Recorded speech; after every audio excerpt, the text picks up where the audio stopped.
وكرم وعلمه من البيان ما لم يعلم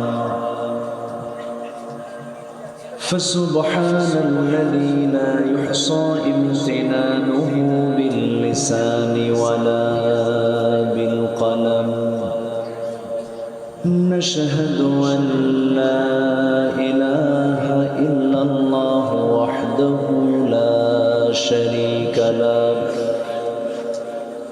ونشهد أن سيدنا وحبيبنا ومولانا محمدا عبده ورسوله الذي أرسله بالحق بشيرا ونذيرا وداعيا إلى الله بإذنه وسراجا منيرا فقد قال الله تعالى في كلامه المجيد وفرقانه الحميد أعوذ بالله من الشيطان الرجيم بسم الله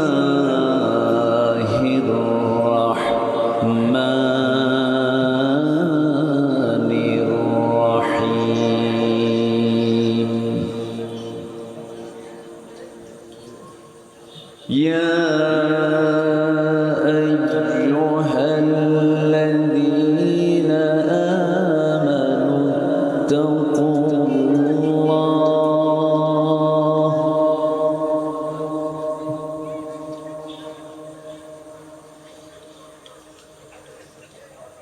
يا أيها الذين آمنوا اتقوا الله وقولوا قولا سديدا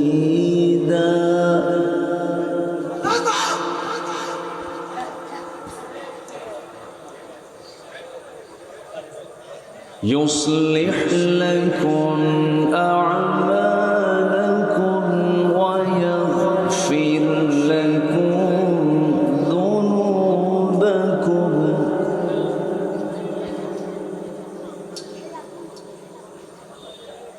ومن يطع الله ورسوله فقد فاز فوزا عظيما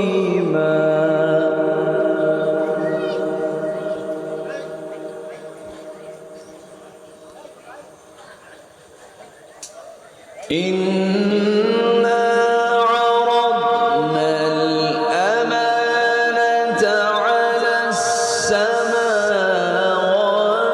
والأرض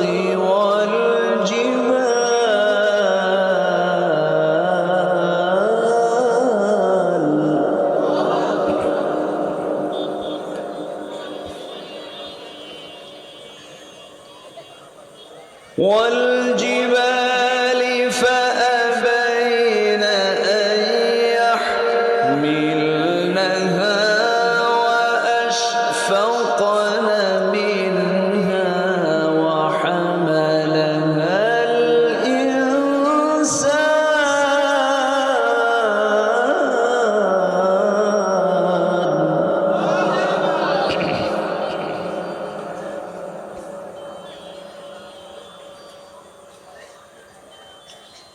وأشفقن منها وحملها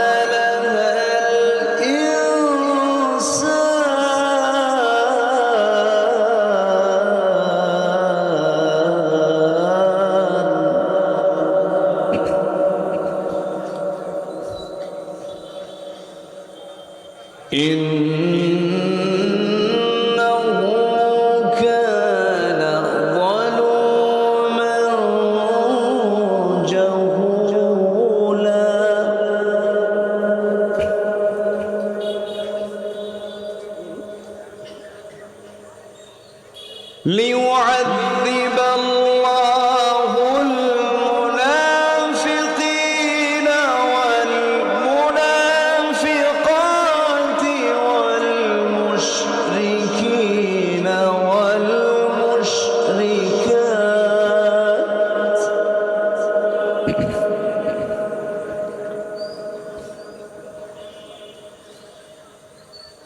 ويتوب الله على المؤمنين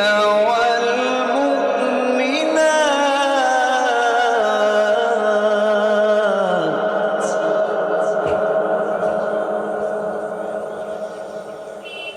وكان الله غفورا رحيما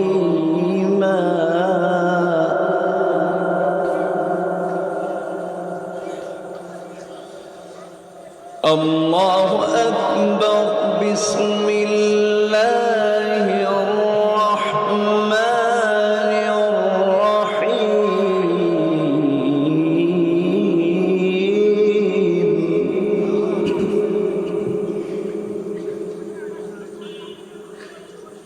إن الله وملائكته يصلون على النبي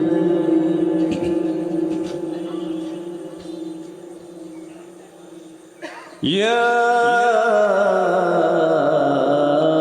أيها الذين آمنوا صلوا عليه وسلموا تسليما اللهم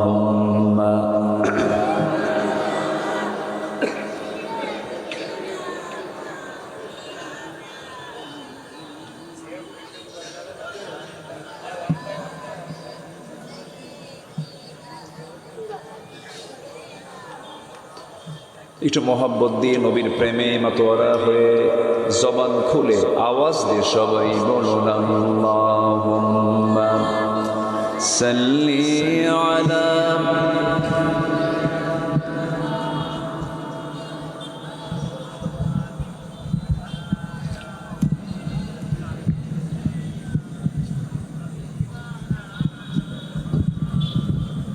আবার বলুন আল্লাহুম্মা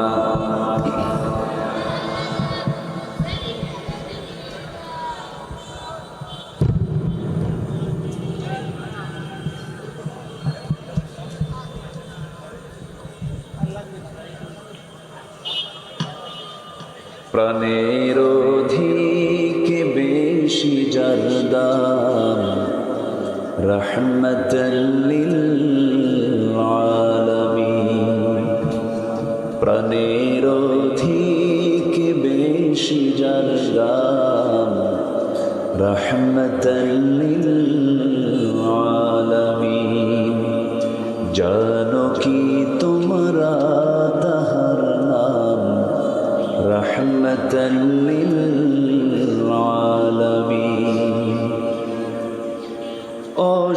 অসহায়ের বুকে যে জন গোপনে করে সওয়ার অসহায়ের বুকে যে জন গোপনে করে সওয়ার দরুদ পড়ে সুবহে ও শাম রহমতাল লিল আলামিন জানো কি তোমরা তাহার নাম রহমতাল লিল আলামিন আল্লাহুম্মা সাল্লি আলা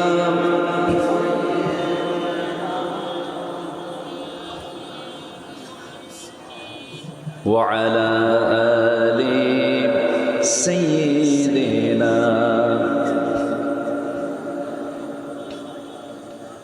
গরিবের আহার দিতেন নিজে হয়ে রোজাদার নিয়মর ভালোবাসার খাম রহমতাল লিল আলামিন জানো কি তোমরা তাহার নাম রহমতাল লিল আলামিন আল্লাহুম্মা সাল্লি আলা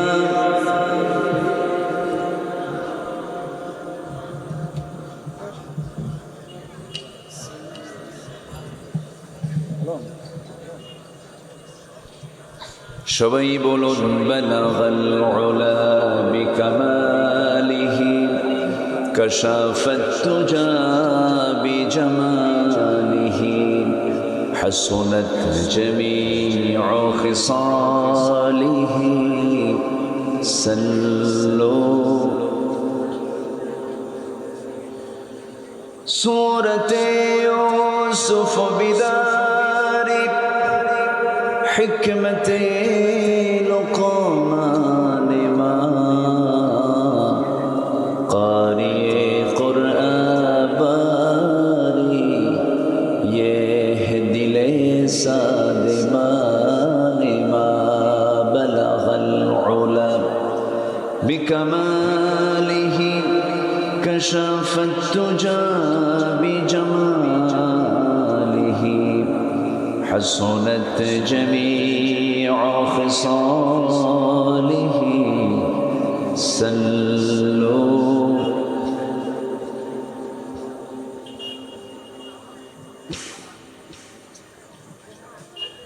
প্রাকৃতিক সৌন্দর্যের অপরূপ লীলাভূমি, সবুজ বেষ্টিত অঞ্চল, সুন্দরবন সংলগ্ন সাতক্ষীরা জেলার কলারোয়া উপজেলার আলাইপুর গ্রামবাসী প্রবাসী মাহফিল ইন্তেজামিয়া কমিটি কর্তৃক আয়োজিত আজকের এই মহৎ আয়োজনের সম্মানিত সুযোগ্য সভাপতি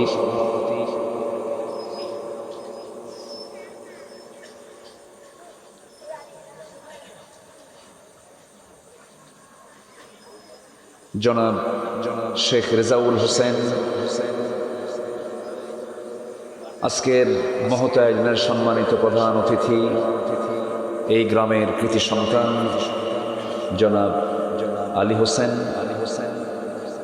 কথা বলেছেন আমার বন্ধুবর কলারোয়ার কৃতি সন্তান, সুমধুর কণ্ঠের নিয়ামত প্রাপ্ত আল্লাহর গোলাম, সুমধুর কণ্ঠস্বর আমার অত্যন্ত কাছের মাওলানা খাদিমুল ইসলাম হাফিজাহুল্লাহ, উপস্থিত হাজারাত উলামায়ে কেরাম, ফদলায়ে ইজাম, সুশীল সমাজ, জাতির শ্রেষ্ঠ সন্তান শিক্ষক মণ্ডলী, জাতির বিবেক সাংবাদিকবৃন্দ, দিন প্রচারের অগ্রসেনানী, অনলাইন এর সঙ্গে জড়িত সম্মানিত অনলাইন যোদ্ধাবৃন্দ, উপস্থিত হাজারাত উলামায়ে কেরাম, ফদলায়ে ইজাম, সুশীল সমাজ, জাতির শ্রেষ্ঠ সন্তান শিক্ষক মণ্ডলী, জাতির বিবেক সাংবাদিকবৃন্দ, সামনে উপস্থিত দূরে কাছের বিভিন্ন স্থান থেকে ছুটে আসার কালেমার ঝান্ডাবাহী, তাওহীদের পতাকাবাহী, দ্বীন ইসলামের নরসারদুল বীর মুজাহিদ, প্রাণ প্রিয় সম্মানিত দ্বীনি ভাইরা, আড়ালে বসে আছেন শ্রদ্ধেয়া সম্মানিতা মা বোনেরা, আলোচনার সূচনায় আনুষ্ঠানিকতার মধ্য দিয়ে আমার পক্ষ থেকে আবারও দিল খোলা সালাম, আসসালামু আলাইকুম ওয়া রাহমাতুল্লাহি ওয়া বারাকাতুহু। সালামের জবাব শুনে মনে হলো আসলেই ভিজে গেছেন আপনারা, ভেজা ভেজা আওয়াজ শুনতে পাচ্ছি। এটা আওয়াজ দিয়ে জবাবটা দিলে পরে হকটা ঠিক মতো আদায় হয়। আসসালামু আলাইকুম ওয়া রাহমাতুল্লাহি ওয়া বারাকাতুহু। সবাই কেমন আছেন বলুন? আমাকেও প্রশ্ন করে ফেলেছেন। আল্লাহ তাআলা তো আমাকে আপনার সাথেই আপনার কাতারই রেখেছেন, বলি আলহামদুলিল্লাহ। তবে হ্যাঁ, আমাদের মুসলমানদের যে একটা ঐতিহ্য ছিল,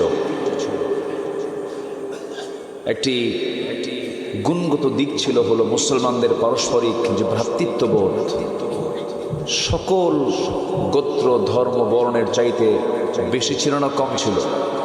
বেশি ছিল। কিন্তু সেই ভ্রাতৃত্ব, সেই মোহাব্বত আজকে নেই বললেই চলে। তার বড় প্রমাণ হলো 180 কোটি মুসলমানের দুনিয়া, 56টি মুসলিম রাষ্ট্র এবং টপ 10টি যদি ধনীর তালিকা করা হয় তার মধ্যেও 1 নম্বর সহ অনেক ধনী রাষ্ট্র মুসলিম থাকার পরেও, প্রতি 4 জনে 1 জন মুসলমান থাকার পরেও আজকে যে জাতি পৃথিবীতে সবচাইতে বেশি মজলুম, নির্যাতিত হচ্ছে, অত্যাচারিত হচ্ছে, সেই জাতির নাম কি বলুন তো?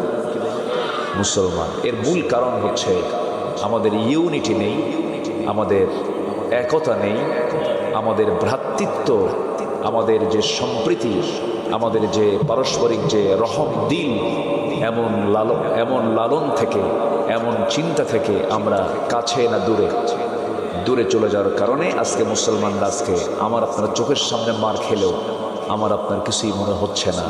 তার সবচেয়ে বড় প্রমাণ হলো বাইতুল আকসা এর যারা বাসিন্দা তারা আজকে ভালো আছে না বেকায়দায় আছে? বেকায়দায়, না খেয়ে তাদের দিনেতিপাত করতে হচ্ছে, না খেয়ে আছে মুসলমান। এটা আল্লাহর সংকট নয়। আল্লাহ পাক সকল বান্দাকে রিজিক দিয়েছেন, তার দায়িত্ব তিনি নিয়েছেন। পৃথিবীতে জলভাগে যত প্রাণী থাকে যে খাবার খায়, স্থলভাগে তার খুবই কম পায়। স্থলভাগের প্রাণীগুলো রিজিক খুবই সেই তুলনায় কম। যে পরিমাণ জলভাগের খাবার পৃথিবীর কেউ যোগান দেন না, যোগান দেন তিনি কে? আল্লাহ তাআলা। অথচ একমাত্র মানুষ ছাড়া কোনো প্রাণীর কোনো খাদ্য গুদাম নেই। মানুষের খাদ্য গুদাম মজুদ থাকার পরেও আজকে মুসলমান না খেয়ে মারা যাচ্ছে। বন্টনের অভাব না খাদ্যের অভাব? বলেন বলেন বলেন বলেন, কিসের অভাব? বন্টন। যাদের কাছকে বন্টনের ভাগ দেওয়া হয়েছে তারা হয়ে গেছে বড় ডাকাত, ঠিক কিনা বলেন? তারা হয়ে গেছে আজকে সন্ত্রাসী। তাদের হাতে মানুষের রক্ত, তাজা রক্ত আমরা দেখতে পাচ্ছি। সম্মানিত ভাইয়েরা, এই জন্য আমি শুরুতেই বলতে চাই, আমাদের এই সংকটটা আমরা দূর করার চেষ্টা করব। আমাদের দিলের মধ্যে যদি হিংসা আসে, ভাবতে হবে আপনার ভিতরে ইমানের ক্যান্সার ঢুকে গেছে। দিলের মধ্যে যদি আপনার অন্যের ভালো সহ্য যদি না হয়, পরশ্রী কাতরতা সম্পন্ন যদি দিল তৈরি হয়, হিংসা যদি হয়, গীবত যদি মুখে আসে, মিথ্যা যদি আসে, ছলচাতুরির চিন্তা যদি মাথায় আসে, ভাবতে হবে ইমানের কি ধরেছে? ক্যান্সার ধরেছে। আমরা এগুলো থেকে নিজেকে মুক্ত রাখার চেষ্টা করব। জোরে বলি ইনশাআল্লাহ। আমাকে মাহফিল কমিটি বলেন, হুজুর আজকে মাহফিল হচ্ছে না, মানুষ আসবে কেমনে, বসবে কেমনে? আসলে এই সময়ে আরো আজকে কি হঠাৎ বৃষ্টি না আগের থেকে হচ্ছে? আগের থেকে, আজ থেকে আরো 7-8 দিন আগের থেকে এই নিম্নচাপ শুরু হয়েছে। উচিত ছিল এতগুলো মানুষকে আমরা দাওয়াত দিলাম, অন্তত তাদের বসার জায়গাটা একটু হলেও শুকনো রাখার ব্যবস্থা। আমি আগেই বলে দিয়েছি যে একটু ত্রিপল করে হলেও, একটু ত্রিপল দিয়ে যেন কিছু মানুষ বসতে পারে, এবং মঞ্চটাকেও ত্রিপল দিয়ে একটু ঢেকে রাখলে সামান্য বৃষ্টিতে মাহফিলটা সম্পূর্ণ হয়ে যায়। একটু প্ল্যান করলেই হয়তো বা হতো। যাই হোক, যেটা হবার হয়ে গেছে। একটু কাক ভেজার মতো হচ্ছে, একটু কষ্ট হচ্ছে। এই কষ্টকে আমরা মনে করব বরকত। আমরা শুনবো শেষ পর্যন্ত। জোরে বলি ইনশাআল্লাহ, আর জোরে বলি ইনশাআল্লাহ। সম্মানিত উপস্থিতি, আমার পূর্বে খুব সুন্দর আলোচনা হয়েছে। আমি শেষ ক্লাসে উঠেছি। আমি খুব বেশি সময় যে নেব তা না, তবে আজকে আমি খুবই খুশি, সুসময় আজকে মাহফিলে মঞ্চে উঠতে পেরেছি। লেখা থাকে পোস্টারে প্রধান বক্তা, কিন্তু মাহফিলে এসে হয়ে যায় শেষ বক্তা। কি হয়ে যায়? শেষ বক্তা। মানে এমন সময় উঠায় যে সময় মানুষের যাওয়ার সময় হয়, ঘুম চলে আসে, প্রকৃতির চাপ চলে আসে, অনেক টেনশন থাকে। কিন্তু আজকে আমরা মোটামুটি টেনশন মুক্ত হয়ে আজকে আমরা আলোচনা করব এবং শুনবো। এত আস্তে ইনশাআল্লাহ বললেন, জোরে বলি ভাই ইনশাআল্লাহ। সম্মানিত ভাইরা, আমি আলোচনার সূচনায়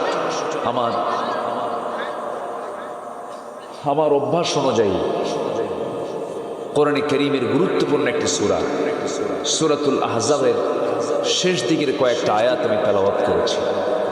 এই আয়াতগুলোকে সামনে রেখে কিছু কথা বলতে চাচ্ছি। আমাকে সময় দেওয়া যাবে তো? জোরে বলি ইনশাআল্লাহ। আমরা এখানে বসেছি, এখানে বসলে আমাদের লস আছে না লাভ আছে? লাভ হলো, এটা মাথায় রাখবেন। যতক্ষণ বসবেন আপনি, ততক্ষণ আপনার আমল থেকে গুনাহগুলো ঝরতে থাকবে। যতক্ষণ বসবেন আপনি, কোরআনের বরকতে আল্লাহ পাক আপনার আমল নামায় সবগুলো প্লাস করতে থাকবেন। তাহলে বলুন তো, এই মুহূর্তে এই এলাকায় এর চাইতে বরকতময়, এর চাইতে রহমতে ভরা, রহমতে ঘেরা কোনো জায়গা কি দ্বিতীয়টা আছে বলেন কোথাও? অতএব এখান থেকে আমরা বিনা ওজরে উঠে যাওয়া মানে রহমত থেকে বঞ্চিত হয়ে যাওয়া। আমরা কোরআনের বরকতে ধন্য হতে চাই। জোরে বলি ইনশাআল্লাহ। আমি আর ওইদিকে বেশি যাচ্ছি না, বলে ফেললাম। আমরা শেষ তক, শেষ অবধি আমরা থাকব। আল্লাহ কবুল করুন। সম্মানিত ভাইয়েরা, আমি যেখান থেকে তেলাওয়াত করেছি, আল্লাহ পাক ইমানদার দিকে ডাক দিচ্ছেন। ডাক দিয়ে কিছু ওয়াজ করছেন। ওয়াজ কি বান্দার না আল্লাহ? আপনারা কার ওয়াজ শুনতে আসছেন? আব্দুল্লাহ আল আমিনের? হ্যাঁ, ভালো করে কর। আব্দুল্লাহ আল আমিনের না আল্লাহর ওয়াজ? ওয়াজ কিন্তু আল্লাহ, আমার মুখ দিয়ে ডেলিভারি হচ্ছে। ওয়াজ কিন্তু কোনো ব্যক্তির না, ওয়াজ হচ্ছে মূলত কার? আল্লাহ রাব্বুল আলামিন বলেন, ইন্নাল্লাহা ইয়া'মুরু বিল আদলি ওয়াল ইহসানি ওয়া ইতাই যিল কুরবা ওয়া ইয়ানহা আনিল ফাহশাই ওয়াল মুনকারি ওয়াল বাগি ইয়া'ইযুকুম লা'আল্লাকুম তাযাক্কারুন। জোরে বলুন আল্লাহু আকবার। আল্লাহ তোমাদের ওয়াজ করছেন যেন তোমরা স্মরণ করতে পারো। আশা করা যায় তোমরা এগুলো খেয়াল করবে, লক্ষ্য করবে। তাহলে ওয়াজ কোনো ব্যক্তির নয়, ওয়াজ আল্লামা সাইদির নয়, ওয়াজ আব্দুল্লাহ আল আমিনের নয়, ওয়াজ তারিক মুনওয়ারের নয়, ওয়াজ মিজান আজহারির নয়, ওয়াজ কোনো ব্যক্তির হতে পারে না, ওয়াজ হাফিজুর রহমান সিদ্দিকীর নয়, ওয়াজ কোনো ব্যক্তির নয়। ওয়াজ মূলত একমাত্র কার? কার? কার? এই আল্লাহর ওয়াজ 16 বছর আরামে আমাদেরকে করতে দেয়নি। এখন কোনো থানাও লাগে না, কোনো জঙ্গিবাদের তকমাও লাগে না, উস্কানি, নাশকতা, এই সমস্ত কথা আমাদের কানে আসে না। এই 1 বছর পার হলো, কোথাও কি জঙ্গির অভিযান হয়েছে? তাহলে বলেন তো, যদি জঙ্গি থাকতোই এর মধ্যে 2-1টা ঘটনা তো ঘটার কথা। কিন্তু এই নাটকগুলো 16 বছর দেখেছি, এখন আর সেই নাটকগুলো নাই। কেন জানেন? নাটকের যিনি নাট্যকার তিনি এখন দিল্লি গিয়ে বসে আছেন। আসতে কম কেন? জোরে বলুন ঠিক কিনা? টুপি দাড়ি, কোরআন, ইসলাম, দিন, এগুলো নিয়ে যারাই ষড়যন্ত্র করবে, ইতিহাসের তার আস্থা করে নিক্ষিপ্ত হবে। তার প্র্যাকটিক্যাল ইতিহাস আমরা বইয়ে পড়লাম না, চোখে দেখলাম। বইয়ে পড়লাম না, চোখে দেখলাম।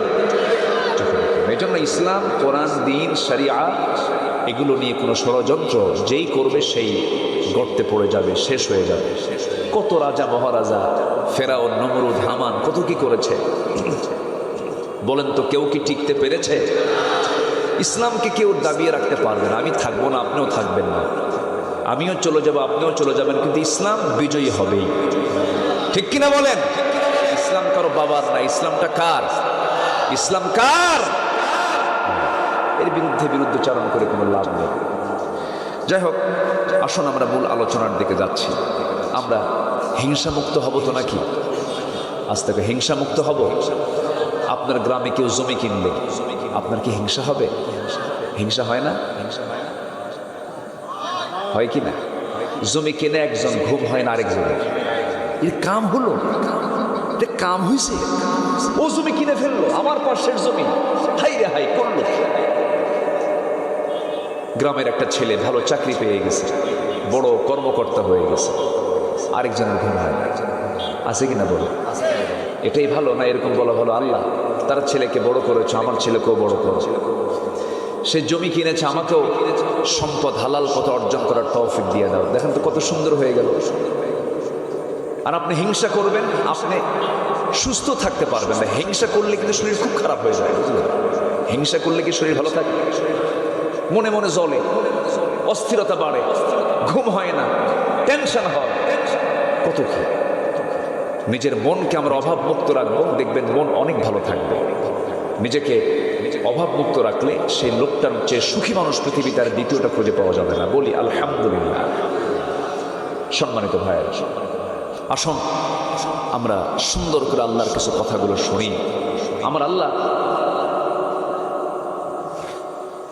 ইমানদার যারা বান্দা হবে তাদের কিছু চারিত্রিক গুণ কোরআনের বিভিন্ন জায়গায় খুঁটে খুঁটে আমরা বের করে আনবো। বিভিন্ন জায়গায় তিনি চারিত্রিক কিছু গুণ তিনি তুলে ধরেছেন। আমি এখান থেকে 15টা চরিত্র, ইমানদারের চরিত্র কয়টা বলবো? 15টা চরিত্র আজকে আমি একটা একটা করে একটু বলতে চাচ্ছি। ওমা তৌফিকি ইল্লা বিল্লাহ। আসুন আমরা মূল আলোচনার দিকে চলে যাই। মাহফিলে উঠেই একটা মহল আছে, একটা আলোচক গোষ্ঠী আছে, উঠেই শুধু গালাগাল শুরু করে। আসেন এরকম আসেন, উঠেই মনে করেন শুরু হয়ে গেল শব্দ বোমা। কি বোমা? শব্দ বোমা। এমন জোরে চিৎকার, হুঙ্কার, মানে তাবু টাবু ফেটে শেষ হয়ে যায়। না, আমরা মাহফিলের জায়গায় রাখবো, জনসভাকে জনসভার জায়গায় রাখবো। কি আসতে কোন কেন? জনসভা, সেখানে একরকম মেজাজ কাজ করে, আর তাফসীর মাহফিলে আরেক রকম মেজাজ সৃষ্টি করা দরকার। জাতিকে কোরআনের মূল তথ্য, মূল মেসেজ দেওয়া দরকার। মূল মেসেজ দেওয়ার জন্য চিৎকার করা লাগে না। মাহফিলে একটা ভাবগম্ভীর পরিবেশ সৃষ্টি দরকার। কিছু কিছু আলোচক আছেন, আলোচনার ভিতরে এত হাসি যেন একটা রঙ্গমঞ্চ বানিয়ে ফেলেন মাহফিলটাকে। আসতে কোন কেন? হাসির ঠেলায় পেটের চামড়া ব্যথা হয়ে যায়। না, মাহফিলের সৌন্দর্য এগুলো নয়। মাহফিলে হাসি থাকবে না কান্না থাকবে? হালকা কথা না গভীর কথা? বলেন, মাহফিলে থাকবে হালকা কথা না গভীর কথা? গভীর কথা থাকবে, যেন দিল আসর করে, দিলে প্রভাব সৃষ্টি করে, আখিরাতের চিত্র যেন বান্দার মধ্যে যেন চিত্রায়িত হয়ে যায়, পরকাল ভীতি যেন চলে আসে। এগুলো হচ্ছে মাহফিলের আলোচনার বৈশিষ্ট্য থাকা উচিত। আলোচকদেরকে এগুলো বোঝারও তৌফিক দান করুন, জোরে বলি আমিন। সাতক্ষীরাতে অনেক আলোচক আছে, নামের শেষে শুধু জিহাদি। নাম কি? জিহাদি। আমি বলছি না এটা খারাপ কিছু, মানে উনি এসেই শুরু হয়ে গেল, নামই তো জিহাদি। ঠান্ডা করলে তো আপনি জিহাদি, জিহাদ কই? কথা বোঝেন না তো? আমরা সবাইকে বন্ধু মনে করে দিনের মেসেজটা দেব, জোরে বলি ইনশাআল্লাহ। সবাই আমার ভাই। আওয়ামী লীগ সে আমার প্রতিবেশী, তো বিএনপি সে আমার প্রতিবেশী, জামাত ইসলামী সে আমার ভাই, প্রতিবেশী, একই গ্রামের মানুষ। জাতীয় পার্টি সে আমার প্রতিবেশী, সে আমার ভাই। আগে দাওয়াতটা দেন, মেসেজটা দেন। কিন্তু যদি কেউ পরিকল্পিতভাবে ইসলাম নিয়ে, কোরআন নিয়ে, রাসূল নিয়ে, ইসলামী দল নিয়ে কোনো সিদ্ধান্ত নাই, 20 দাঁত ভেঙে দেব আমরা, ঠিক কিনা? কিন্তু তাদেরকে আগে মেসেজটা দেই, তাদেরকে আগে বুঝাই। আমার নবীজি ইহুদি কন্যাকে বিয়ে করেছেন, চিন্তা করবেন। মারিয়া কিপ্তি ইহুদি কন্যাকে বিয়ে করে তার স্ত্রীত্বে রেখেছেন, এটা কম সম কথা নয়। আমার নবীজির মেসেজ চলে গেছে সবার কাছে। আমার নবীজি মসজিদের ভেতরে বসে আছেন, এমন একজন ব্যক্তি এসে, ইহুদি এসে নবীর সামনে পেশাব করছে, দাঁড়ায়া দাঁড়ায়া, এঁকে বেঁকে, হেঁটে হেঁটে পেশাব করছে। ওমর ফারুক সেটা দেখে ফেলেছেন। বলুন, তোমার ফারুক দেখলে পরে কি বের হবে হাতে? তরবারি বের করে ফেলেছেন। আমার রাসূলকে লক্ষ্য করে বলছেন, ইয়া রাসূলুল্লাহ, কত বড় বেয়াদব এখনো বেঁচে আছে, এটা আমার কাছে আশ্চর্য মনে হচ্ছে। শুধু আপনি অর্ডার দেন, সাইজ করি। কি করি? সাইজ করি। রাসূল বলছেন, না রে না ওমর, ওকে পেশাবের কাজ শেষ করতে দাও, শেষ হয়ে গেল। আমার নবীজি বললেন, ওমর তরবারি গুটায় নাও। ওই ইহুদি চোখের আড়াল হয়ে গেল, মসজিদ থেকে বের হয়ে গেছে। ওমরে ফারুক বলছেন, হুজুর শত্রু ভর্ত, শত্রু হাত থেকে ছাড়া হয়ে গেল, কেমন হলো এটা? রাসূল বলছেন, না, পেশাবটা পরিষ্কার করে ফেলো, ইহুদি দূর থেকে এই দৃশ্য দেখে আর চোখের পানি ফেলে ফেলে কান্দে আর মনে মনে সিদ্ধান্ত নিল, বুঝতে পেরেছি এটাই আল্লাহর নবী ছাড়া কেউ হবে না। নবীজির অমায়িক ব্যবহারে দিলটা নরম হয়ে গেল, দিল থেকে ইমানের আলো ছড়িয়ে পড়ল। রাসূল সামনে হাজির হয়ে, রাসূলের সামনে হাজির হয়ে হাতটা আগায় দিয়ে বলে, লা ইলাহা ইল্লাল্লাহু মুহাম্মাদুর রাসূলুল্লাহ সাল্লাল্লাহু আলাইহি ওয়াসাল্লাম। নবী একজন ইহুদির কাছ থেকে কিছু কর্জ নিয়েছিলেন, ঋণ নিয়েছিলেন। ঋণ পরিশোধের নির্দিষ্ট দিন আসার আগেই নবীর কাছে এসে অযাচিত ভাষায় কথা বলছিল, আজে বাজে কথা বলছিল। এমনকি বর্ণনায় পাওয়া যায় নবীজির গায়ের চাদর একটু টান মেরেছিল, একটু ছিলে গিয়েছিল, ঘাড়ের চামড়া ছিলে গিয়েছিল। সাইয়েদনা ওমর ফারুক এই চিত্র দেখা মাত্র তরবারি বের করলেন। রাসূল বলছেন, না রে ওমর, না, আচরণটা তেমন হওয়া যাবে না। ওরা বোঝে নাই, না বুঝে এমনটা আচরণ করেছে, আমরা এমন প্রতিশোধ পরায়ণ হব না। নবীজি মাফ করে দিলেন। নবীজির এমন অমায়িক ব্যবহারে ইহুদির মুখ থেকে বের হয়ে গেল, আশহাদু আল্লা ইলাহা ইল্লাল্লাহু ওয়াহদাহু লা শারীকা লাহু ওয়া আশহাদু আন্না মুহাম্মাদান আবদুহু ওয়া রাসূলুহু। হেদায়েতের মালিক কে? আসতে বলবেন না, কে? আল্লাহ। এই জন্য ইমানদারের ব্যবহার হবে নরমাল, নাই স্পেশাল। নরমাল, সবাই মিথ্যা কথা বলে, এটা নরমাল। আর ইমানদার কি মিথ্যা কথা বলবে? তাহলে বান্দা হতে হবে, জান্নাত পেতে হলে কি নরমাল বান্দা জান্নাত হবে না স্পেশাল বান্দা জান্নাত পাবে? ইমানদার কি নরমাল বান্দা না স্পেশাল বান্দা? ইমানদার যারা তারা কি স্পেশাল, বিশেষ বান্দা, তারা বিশেষ বান্দা। তো বিশেষ বান্দা হওয়ার জন্য বিশেষ চরিত্র দরকার। বিশেষ কি দরকার? চরিত্র দরকার। মিথ্যা কথা প্রায় লোকই বলে, কিন্তু ইমানদার মিথ্যা কথা বলতে পারে না। গীবত নরমাল প্রায় করতে পারে, কিন্তু ইমানদারের মুখ থেকে কখনো গীবতের চর্চা বের হতে পারে। আমরা কি নরমাল হব না স্পেশাল হব? বলে নরমাল হব না স্পেশাল হব? স্পেশাল বান্দা। স্পেশালদের জন্যই জান্নাত, তাছাড়া কেউ জান্নাত পাবে না। জান্নাত কয়টা বলেন তো? হ্যাঁ, একটু জোরে বলেন, জান্নাত কয়টা বলেন? কয়টা? জাহান্নাম 7টা, জাহান্নাম 7টা। জাহান্নামে লোক বেশি না জান্নাতে লোক বেশি? হ্যাঁ, জাহান্নামে। বলেন কোথায় লোক বেশি?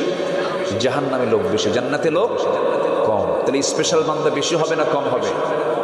সাইয়েদনা ওমর ফারুক মাঝে মাঝে দোয়া করতেন, আয় আল্লাহ তাআলা, তুমি আমাকে অল্প সংখ্যক লোকের কাতারে শামিল করে নিও।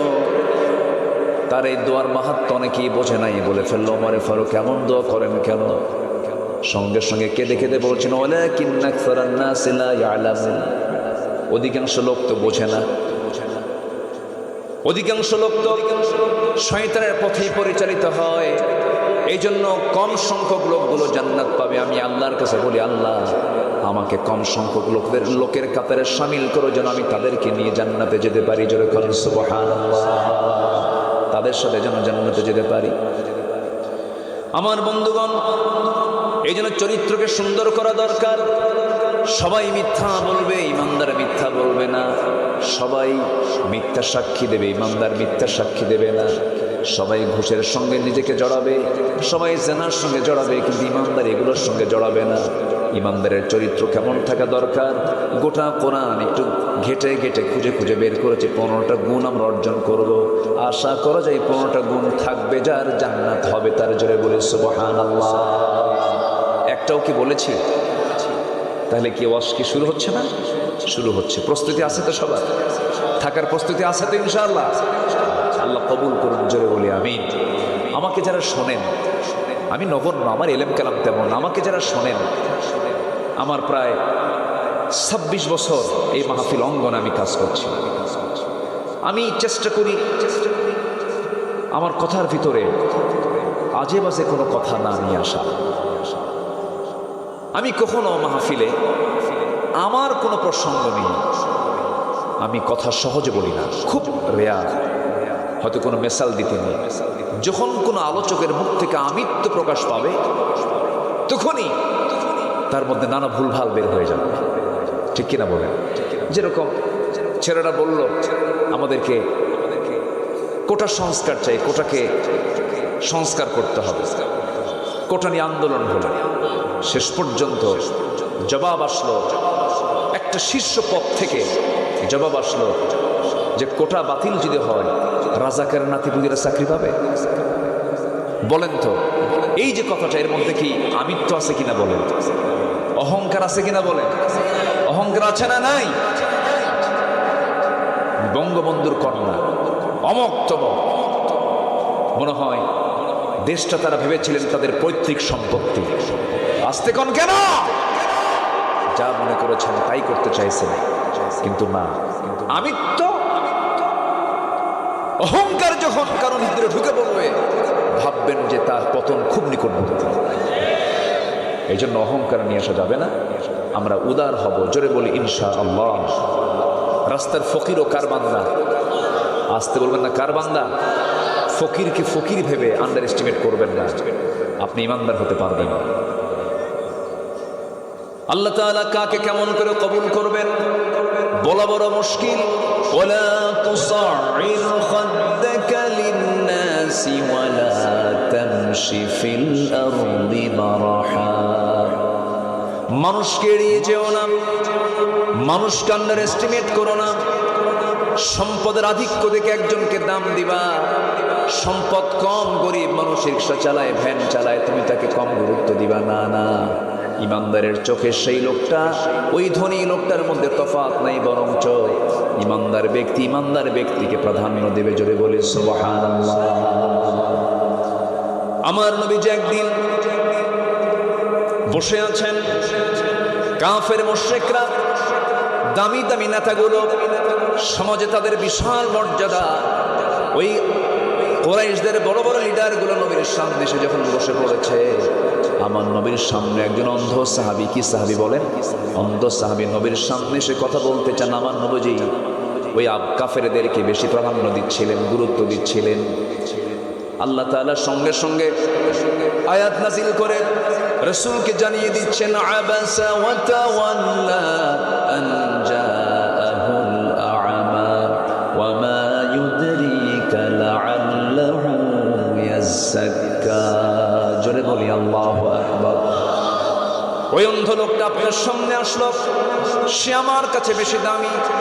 আমার আল্লাহর কাছে কোনো বংশ, কোনো সম্পদ, কোনো নেতা, কোনো মন্ত্রী, কোনো গোত্র নেতা আল্লাহর কাছে দামি নয়। কোনো ধলা, কোনো সুন্দর চেহারা আমার আল্লাহর কাছে সবচেয়ে দামি নয়। আল্লাহর কাছে কে দামি? ইয়া আইয়ুহান নাসু ইন্না খালাকনাকুম মিন যাকারিন ওয়া উনসা وجعلناكم شعوبا وقبائل لتعارفوا إن أكرمكم عند الله أتقاكم। জোরে বলুন আল্লাহু আকবার। আমি তোমাদেরকে এক নর এবং এক নারী থেকে সৃষ্টি করেছি, আদম হাওয়া থেকে বিভিন্ন গোত্রে ভাগ করেছি, ভাষা দিয়েছি, বর্ণ দিয়েছি, যেন তোমরা একে অপরকে চিনতে পারো। তবে আমার কাছে সেই লোকটাই সবচেয়ে বেশি দামি, সবচেয়ে বেশি সম্মানিত যে বান্দা আমি আল্লাহ আমাকে বেশি ভয় করে। জোরে বলি সুবহানাল্লাহ। আমরা বেশি মহব্বত করব কাকে? আসতে বলবেন না কাকে, জোরে বলেন কাকে? আমার বন্ধু এক নম্বর কে? আল্লাহ তাআলা। এই জন্য আমার বন্ধুগণ, সে আল্লাহর পরামর্শ আমরা নেব। আল্লাহ বলছেন এই গুণগুলো নিয়ে আসো। কি গুণ নিয়ে আসবে? সূরা হাসাবের শেষ দিক থেকে আমি তেলাওয়াত দিয়ে শুরু করেছি। মহান রব্বুল আলামিন বলেন, ইয়া আইয়ুহাল্লাযীনা আমানু তাকুল্লাহা ওয়া কুলু কাওলান সাদীদা ইউসলিহ লাকুম আ'মালাকুম ওয়া ইয়াগফির লাকুম যুনুবাকুম ওয়া মান ইউতি'ইল্লাহা ওয়া রাসূলাহু ফাকাদ ফাযা ফাওজান আযীমা। জোরে বলুন আল্লাহু আকবার। সূরাতুল আহজাব আয়াত নম্বর ৭০। মহান রব্বুল আলামিন ইমানদারকে লক্ষ্য করে বলছেন, ইমানদারেরা তোমরা আল্লাহকে বেশি করে ভয় করো এবং তোমরা যখন কথা বলতে যাবে সাবধান হয়ে কথা বলবে। ওয়াকুলু লিন্নাসি হুসনা ওয়াকুলু কাওলান সাদীদা, সুন্দর করে কথা বলো, সোজা সাপটা কথা বলো, পেঁচ লাগায় কোনো কথা বলো না। সমাজে পেচুক কথা বলে এমন কিছু লোক আছে না নাই বলেন? ওদের মধ্যে কোনোদিন স্পষ্ট কথা খুঁজে পাওয়া যায় না। ভাই তুমি কি কলার ওয়াজ যাবা? কাজ তো বহু এই ওই ওই ওই ওই যাবে কিনা উত্তর পাওয়া যায় না, আছে কিনা বলো?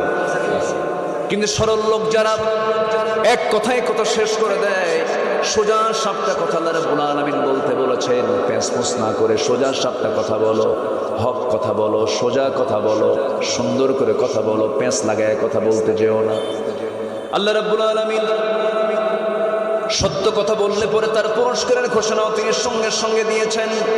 আল্লাহ বলছেন সত্য কথা যদি বলতে পারো, ইউসলিহ লাকুম আ'মালাকুম ওয়া ইয়াগফির লাকুম যুনুবাকুম ওয়া মান ইউতি'ইল্লাহা ওয়া রাসূলাহু ফাকাদ ফাযা ফাওজান আযীমা।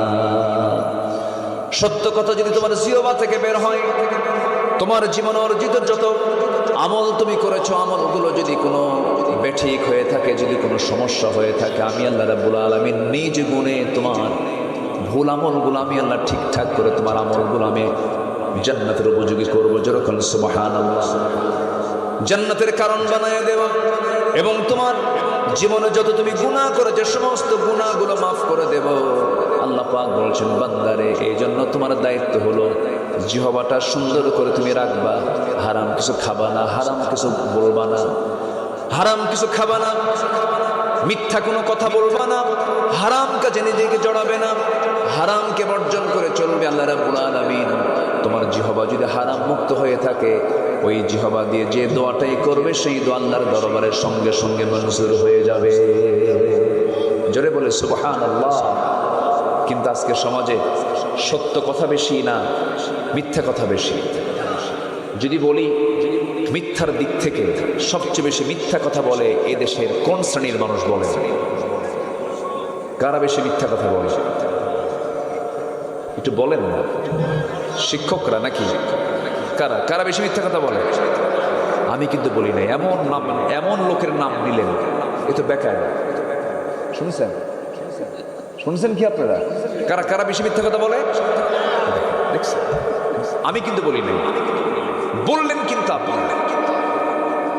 আমার বক্তব্য কিন্তু এটা না। আমি প্রশ্ন করেছি, উত্তর আপনারা দিলেন, তাহলে বক্তব্য কি আমার হলো না আপনাদের হলো? আপনাদের। তাহলে আপনাদের দৃষ্টিতে এ দেশে যত শ্রেণী পেশার লোক আছে এর মধ্যে সবচেয়ে বেশি মিথ্যা কথা বলে, মিথ্যা ওয়াদা করে, কারা বেশি? দেশ চালায় কারা? তাহলে মিথ্যা কথা বেশি বলে।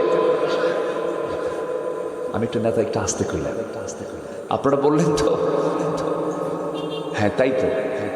এই 54 বছরে যত ওয়াদা আমরা শুনেছি, ওয়াদা কি পূরণ হয়েছে? আগামী সরকার ক্ষমতায় আসলে পরে মদিনার সনদে দেশ চালাবে। মদিনার সনদে দেশ চালায় নাই, মোদির সনদে দেশ চালিয়েছিল। দুঃখ, শুধু ওয়াদাই করে, কত অভিনয়। আমাদেরকে আবার বলে আমরা নাকি ধর্ম ব্যবসা করি। অভিনয়টা কি? নির্বাচন যখন আসে নতুন নতুন টুপি মাথায় ওঠে। আমি কি ভুল বলছি? হাতে তসবি আসে, মাথায় পট্টি আসে, হজ করতে যায়, মাথা থেকে পা পর্যন্ত শুধু সাদা কাপড়, জায়নামাজ নিয়ে আসরের এক ওয়াক্ত নামাজ 4 বার পড়ে। কয়বার পড়ে?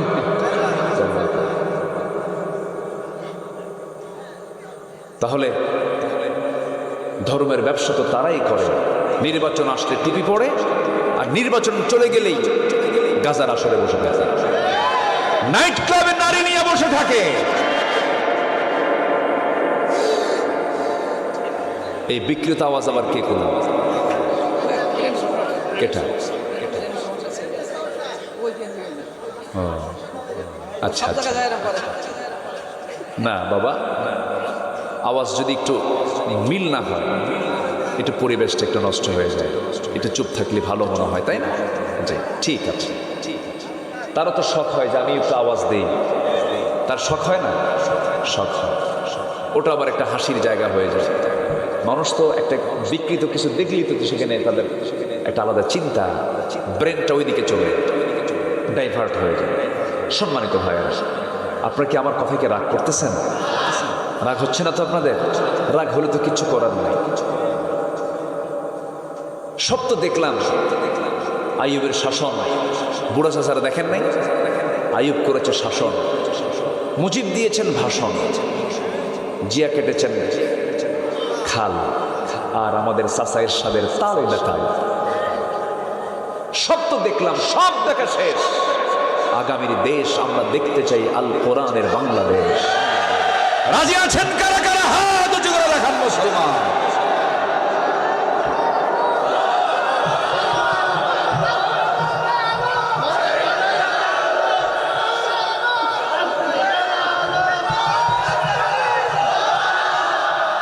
আল্লাহ কবুল করুন, জোরে বলি আমিন, আরো জোরে আমিন। সম্মানিত ভাইরা, আমি কোরআনে কারীমের যে আয়াতগুলোকে সামনে রেখে কথা বলতে চাচ্ছি। আল্লাহ পাক ঈমানদারকে দেখতে চান মিথ্যুক না সত্যবাদী? বলেন, মিথ্যাবাদী না সত্যবাদী? সত্যবাদী। আমরা সত্যবাদী হব, জোরে বলি ইনশাআল্লাহ। তাহলে যারা মিথ্যা নেতৃত্ব দেয় ওদের মুখে জুতা মারি, ঠিক কিনা বলেন? ওদের নেতৃত্ব আর আমরা দেখতে চাই না। আমরা বিরক্ত, আমরা অতিষ্ঠ, আমরা ধোঁকা খেয়েছি অনেক, আমরা মজলুম হয়েছে অনেক। আমার দেশের প্রবাসীরা, আজকে মাহফিল কাদের নিয়ে?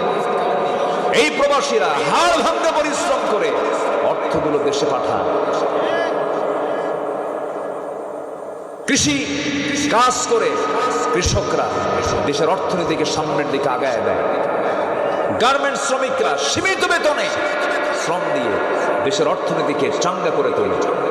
সবাই মূর্খ, অশিক্ষিত, এরা দেশকে আগায় দিল। আর কলমের খোঁচা দিয়া বিসিএস ক্যাডার হয়ে দেশের সম্পদ সবগুলো লোপাট করে দেশ থেকে পাচার করল।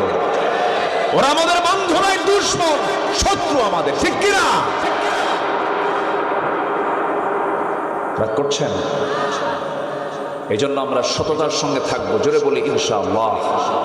সত্যবাদীর সঙ্গে আমরা বন্ধুত্ব করবো, জোরে বলি ইনশাআল্লাহ।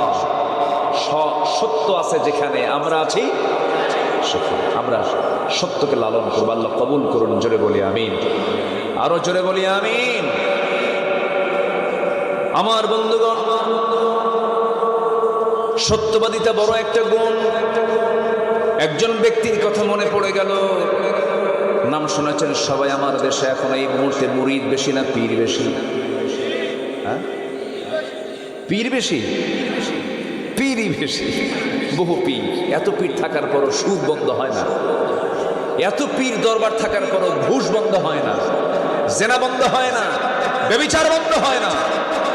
আমার দেশে বহু পীরের দরবার, কিন্তু একজন পীরের নাম আমার মনে আসলো এই মুহূর্তে, আব্দুল কাদের জিলানী। নাম শুনেছেন তো? তিনি ছিলেন পীরদের পীর। আবার তার ব্যাপারেও আবার বাজে কথা কেউ বলে। এক ওয়াজে সেদিন শুনলাম, কে যেন বলল, রাসূল যেদিন মেরাজে যান, বোরাকে উঠবেন, বোরাকে ওঠার সময় আমার রাসূল করলেন কি আব্দুল কাদের জিলানীর ঘাড়ের উপর পা দিয়ে বোরাকে উঠছে। এই ওয়াজটাতে পাইল কোথায়? ওর কাছে শয়তান ওহী নাজিল করছে। কে ওহী নাজিল করছে? বাজে কথা। কোথায় আব্দুল কাদের রাসূল মেরাজের সময় নাকি তার ঘাড়ে পা দিয়েছে? এগুলো ভিত্তিহীন কিছু কথা। আমার দেশে আছে না নাই বলেন? আচ্ছা, কিন্তু সত্যি আব্দুল কাদের বড় একজন আল্লাহওয়ালা ছিলেন, বড় বুজুর্গ ছিলেন। ছোট্টবেলায় এমন পরিবার থেকে তিনি গড়ে উঠেছেন, মাটা অদ্ভুত বড় আবেদা ছিলেন। জাত ভালো হলে সন্তানও ভালো হয়। যদি আপনি গাছের জাত যদি ভালো না হয়, যতই মাটি ভালো হোক, আবাদ ফলন ভালো হয় না। আব্দুল কাদের জিলানীর মা আব্দুল কাদেরকে পাঠায় দিচ্ছেন দিন শিক্ষার জন্য। অনেক দূরে চলে যাবে। ছোট শিশু আব্দুল কাদের পাশে বসে চোখের পানি ফেলে দোয়া করে বলছে, আল্লাহ আমার আব্দুল কাদেরকে বড় আল্লাহওয়ালা বানাও। সন্তানকে ডাক দে বলে, বাজান রে, আমার পারিবারিক জীবন থেকে আমি তোমাকে একটা নাসিহা করব আমি আজকে। সেটা হলো, জীবনের যে প্রান্তেই থাকো না কেন, জিহ্বা থেকে কখনো এক চুল পরিমাণ মিথ্যা কথা তুমি বের করবা না, কখনো মিথ্যা কথা বলবা না। এই আমলটা নিয়ে, এই নসিহা নিয়ে ছোট্ট আব্দুল কাদের মার কাছ থেকে বিদায় নিয়ে রওনা দিয়েছে। মাঝপথে বড় একটা বিপদ হয়ে গেল, ডাকাতি শুরু হয়ে গেছে। আমার দেশেও ডাকাতি আছে না নাই? আসতে বলবেন না, আছে না নাই? ডাকাতি আছে। ওই ডাকাত দলের সদস্যরা রাস্তা আটকিয়ে দিয়ে যার কাছ থেকে যা কিছু পাচ্ছে সব নিয়ে নিচ্ছে, আঘাত করতেছে। আব্দুল কাদের সামনে পড়ে গেছেন। জিজ্ঞাসা করার আগেই পকেট থেকে বেশ কিছু স্বর্ণ মুদ্রা তিনি বের করে ডাকাতদের হাতে দিয়ে দিচ্ছেন। ডাকাতরা বলছে ছোট্ট ছেলেকে লক্ষ্য করে, এই ছোট্ট ছেলে, কিছুই বললাম না, চাইলাম না, তেমন কিছু বললাম না, শুধু বললাম কি আছে সব বের করে দিল। এর কারণটা কি? ছোট্ট আব্দুল কাদের বলে, ও চাচারা, আমার আম্মার নসিহাত হলো আমি যেন কখনো মিথ্যা কথা না বলি। তোমরা আমাকে যে প্রশ্ন করেছো সঙ্গে সঙ্গে আমি আমার সমস্ত টাকা পয়সা বের করে দিয়েছি। ডাকাতদের চোখে পানি চলে এলো, তীব্র প্রতিক্রিয়া সৃষ্টি হয়ে গেল। চোখের পানি ফেলতে ফেলতে বলছে, হারে আমাদের জীবনের মোড়টা চেঞ্জ করে দিয়েছে ছোট্ট তুমি আব্দুল কাদের। আমরা আমাদের ডাকাতির সমস্ত কাজ ফেলে দিয়ে আজকে থেকে আমরা সত্যবাদীদের অন্তর্ভুক্ত হয়ে গেলাম। সুবহানাল্লাহ। আমার বন্ধুগণ, সত্যকে লালন করতে হবে, হককে লালন করতে হবে। সত্যবাদীদের ফলাফল বড় সুন্দর ফলাফল। সত্যবাদিতা যার মধ্যে থাকবে সে জান্নাতের রাস্তায় লাইনে চলে যাবে। as-sidqu yahdi ilal birr wal birru yahdi ilal জান্নাহ। সত্য মানুষকে পুণ্যের দিকে নেয়, পুণ্য মানুষকে জান্নাতের দিকে নিয়ে যায়। আর মিথ্যা এমন একটা জিনিস, মিথ্যা সব জ্বলে করে সারখার করে দেয়। মিথ্যার কাছে আমরা যাব না। এই জীবনে আমরা যত মানুষের গুণ দেখেছি, একজন মানুষের গুণের কথা যদি বলতে যাই, বলুন তো কোন ব্যক্তির জীবনে একটা মিথ্যা কথাও নাই? কোন ব্যক্তি বলেন? মুহাম্মদ সাল্লাল্লাহু, তিনি কি একটা মিথ্যা কথা বলেছেন কখনো? তিনি কি শাসন করেন নাই? তিনি কি দেশ চালান নাই? তিনি কি রাষ্ট্র চালান নাই? তিনি কি সমাজ চালান নাই? তিনি কি আইন বিচার করেন নাই? সবই করেছেন। মিথ্যা দিয়া না সত্য দিয়া? মিথ্যা দিয়া না সত্য দিয়া? সত্য দিয়া। মিথ্যার ধারে বসে যাওয়া যাবে না। সত্য নিয়ে আমরা লড়তে চাই, সত্য নিয়ে আমরা থাকতে চাই, সত্যের উপর আমরা অটল থাকতে চাই।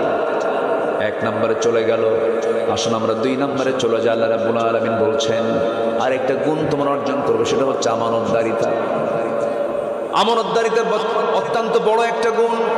আল্লাহ রাব্বুল আলামিন সূরাতুন নিসা 58 নম্বর আয়াতে বলছেন, ইন্নাল্লাহা ইয়া'মুরুকুম আন তু'আদ্দুল আমানাতি ইলা আহলিহা ওয়া ইযা হাকামতুম বাইনান নাসি আন তাহকুমু বিল আদল ইন্নাল্লাহা নি'মা ইয়া'ইযুকুম বিহি।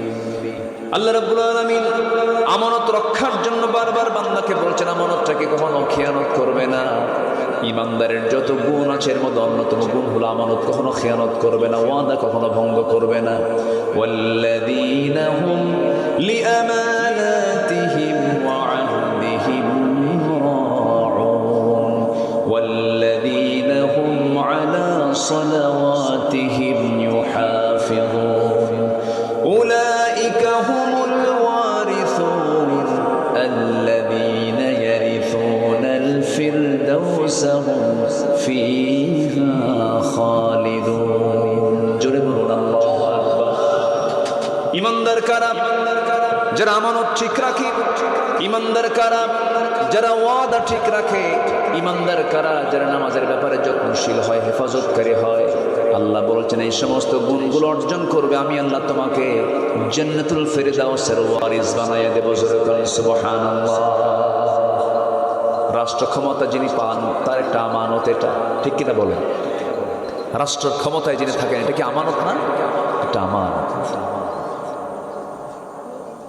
পৃথিবীতে যত রাষ্ট্রনায়কের নাম আমরা শুনেছি, একজন রাষ্ট্রনায়কের নাম ইতিহাস অমর হয়ে আছে। গোটা পৃথিবীর রাষ্ট্র শাসকদের জন্য, শাসক গোষ্ঠীর জন্য বড় একটা মডেল। ইসলামের দ্বিতীয় খলিফা, অর্ধ পৃথিবীর শাসনকর্তা, তার নাম কি বলেন? কে? ওমর রাদিয়াল্লাহু তাআলা আনহু। শাসকদের তিনি মডেল, শাসন কেমনে করতে হয় তিনি তা বাস্তবে রূপ দিয়েছেন। ওমরে ফারুক কয় নম্বর খলিফা?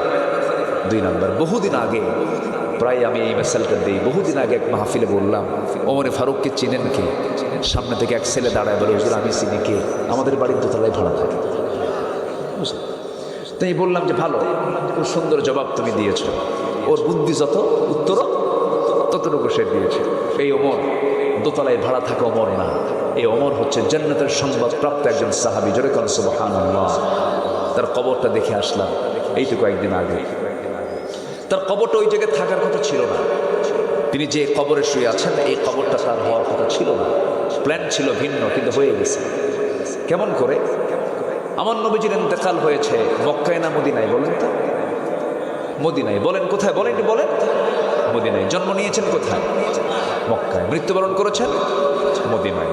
নবীর শহরটা হয়ে গেছে পরে কোনটা? মদিনা। কিন্তু আসল শহর, জন্মস্থান ছিল কোথায়? মক্কা। গোটা পৃথিবীর সবচেয়ে দামি এরিয়াতে আমার নবীর জন্ম। মানে পৃথিবীর প্রথম ঘর হলো আল্লাহর ঘর। সেই ঘরের সামনের দিকের বাসিন্দা হচ্ছেন মুহাম্মদ সাল্লাল্লাহু আলাইহি ওয়াসাল্লাম। এবং তার জন্ম হলো দোতলায়। কোন তলায়? দোতলায় জন্ম। এবং নেতৃস্থানীয় পরিবারের তিনি সন্তান ছিলেন। কাবা ঘরের রক্ষণাবেক্ষণ সহ চতুর্দিকের গোত্রীয় নেতৃত্বের দিক থেকে তার দাদা ছিলেন অন্যতম আব্দুল মুত্তালিব। ধনী পরিবারের শাসক গোষ্ঠীর নেতৃস্থানীয় একটা গোষ্ঠীতে তার জন্ম হয়েছিল। বিখ্যাত কোরাইশ বংশে তার জন্ম ছিল। এবং পৃথিবীর সবচেয়ে দামি একটা প্লেসে তার জন্ম। মক্কা গেলে টের পাবেন, যারা মক্কা গিয়েছেন তারা বোঝেন যে হ্যাঁ এই জায়গায় আমার নবীর জন্মস্থান। নবী রাসূল কিন্তু গ্রামীণ জনপদের লোক ছিলেন, রাসূল ছিলেন টাউন, একদম মেইন একটা জনপদের তিনি মানুষ ছিলেন। যেরকম আল্লাহু আকবার। মক্কা মুকাররমা একদম হারাম, আল কাবাতুল মুশাররাফা, এই কাবার ঠিক দরজার ঠিক বরাবর পূর্ব দিকের বাসিন্দা তিনি। আমার নবীজি জন্ম নেন যে সময়, সে সময় ওই কাবা ঘরের ভিতরে ফাঁকা ছিল না মূর্তি ছিল? বলেন ফাঁকা ছিল না মূর্তি ছিল? মূর্তি দিয়ে ভরা। পৌত্তলিকতার প্রীতি ছিল তাদের মধ্যে প্রবলভাবে। আমার নবীজির জন্ম হলো, জন্মের একটা ব্যাখ্যা আমার নবীর আপন চাচা আবু তালেব একদিন বলছে, মুহাম্মদ ভাতিজা, আমি তোমার জন্মের পর পর কিছু জিনিস দেখেছি, কিছু বিষয় লক্ষ্য করেছি, এটা সত্য না মিথ্যা আমি কি বলবো? মুহাম্মদ তুমি কি বলতে পারবে? চাচা বলেন তো। নবুয়তের পর আবু তালেব বলেন, মুহাম্মদ শোনো, তুমি যেদিন জন্ম নেওয়ার ঠিক 3 দিন পর আমি তোমাকে দেখার জন্য তোমাদের বাড়িতে চলে গেলাম। বাড়িতে যাওয়ার পরে দেখি তোমার মা কান্নায় ভেঙ্গে পড়ছে, তোমার মা তোমাকে কোলে নেয় না। তুমি একাকী চাঁদনি আকাশের নিচে বসে শুয়ে আছো। চাঁদনি আকাশের নিচে তুমি একা একা শুয়ে আছো, তোমার পাশে কেউ নাই, তোমার মার চোখে পানি, তোমার মা কান্নাকাটি করে। তোমার মা তার স্বামীকে হারিয়েছেন, স্বামীর বিরহ তাকে কষ্ট দিচ্ছে।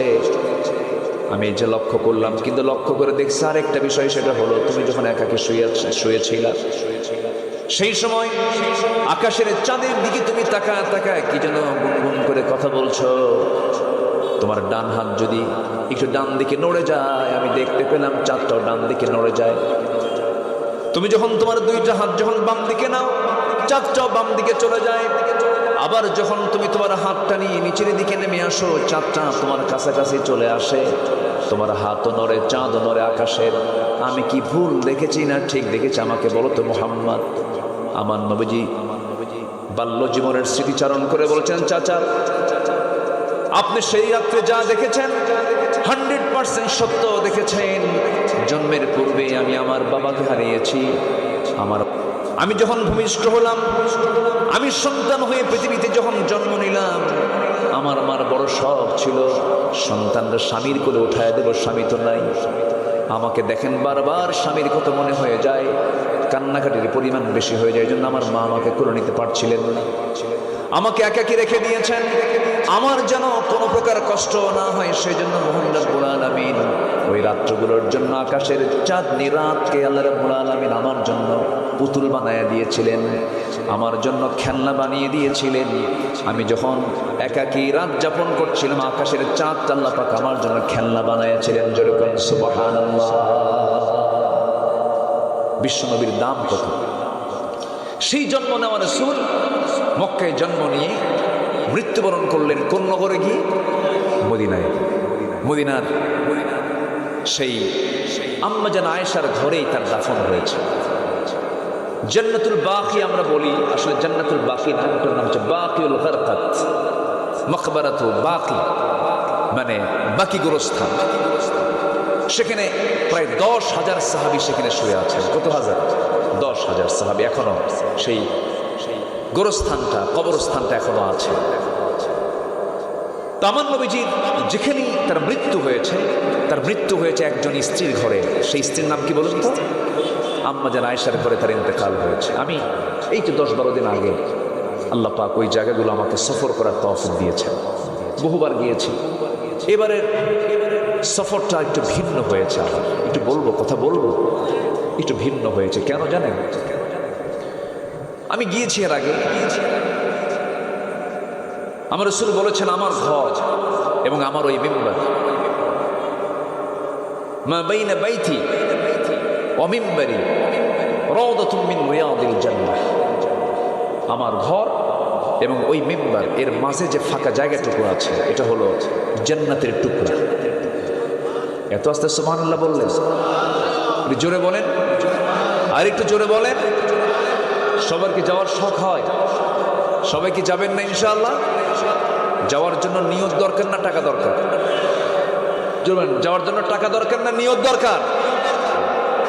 টাকা থাকলে যাওয়া যায় না, নিয়ত থাকতে হয়, তাহলে যাওয়া যায়। এক ভরি স্বর্ণের দাম হলো এখন 2 লক্ষ টাকা এক ভরি। তাহলে একটা মহিলা একটা স্ত্রীর গায়ে যদি আপনি ভরাইয়া দিতে চান, মিনিমাম বলেন তো কানে, গলা আর হাতের যদি মিলায় দিতে চান তাহলে কয় ভরি লাগে? মিনিমাম 2-2.5 ভরি 3 ভরির নিচে। আপনি আপনার বউকে আগে সাজান, সমস্যা নাই। সেখান থেকে এক ভরি একটু কমালেই 2 লাখ টাকা ভরি হলো সোনা। আর আমার রাসূলের সোনার মদিনায় যেতে মাত্র লাগে 1.5 লাখ টাকা।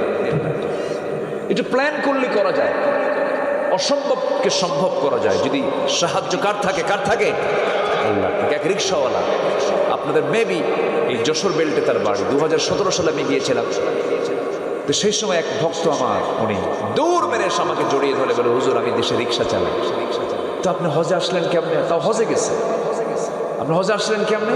হুজুর 15 বছর আমি রিক্সা চালাই, প্রত্যেকটা দিন 20 টাকা 25 টাকা 30 টাকা করে জমা করে টাকা জমা হওয়া মাত্রই আমি হজের জন্য জমা দিয়েছি, হজে চলে আসছি।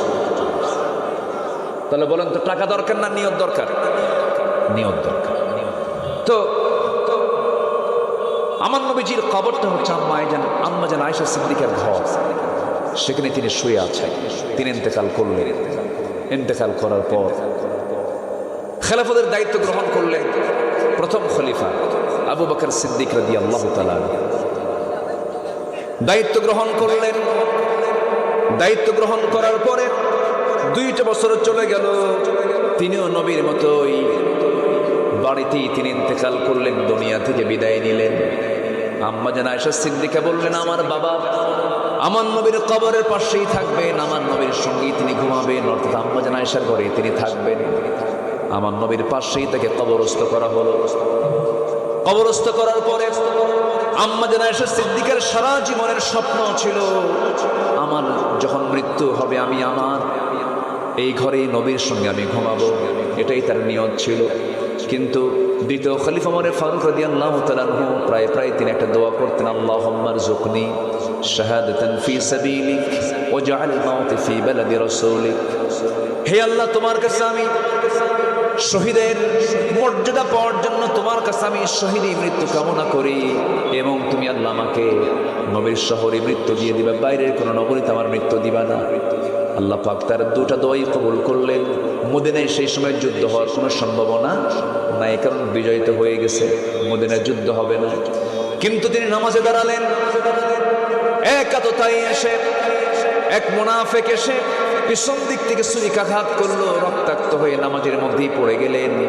রক্তাক্ত অবস্থায় তিনি আহত হয়ে পড়ে থাকলেন, জখম হলেন তিনি, রক্ত শূন্যতায় ভুগতে লাগলেন। এমন সময় কাদা কাদা কণ্ঠের সন্তান আব্দুল্লাহকে ডাক দিয়ে বলছে, আব্দুল্লাহ এদিকে আসো, আমি মনে হয় বাঁচবো না, আমি দুনিয়া থেকে বিদায় নিয়ে নেব যে কোনো মুহূর্তে। আমার বড় শখ ছিল আমি নবীর পাশে ঘুমাবো, নবীর পাশে আমার কবর হবে, কিন্তু জায়গা তো আয়েশা সিদ্দিকার, উম্মাহাতুল মুমিনিন আম্মা জান আয়েশা সিদ্দিকা, আমি চাইলেই তো হবে না।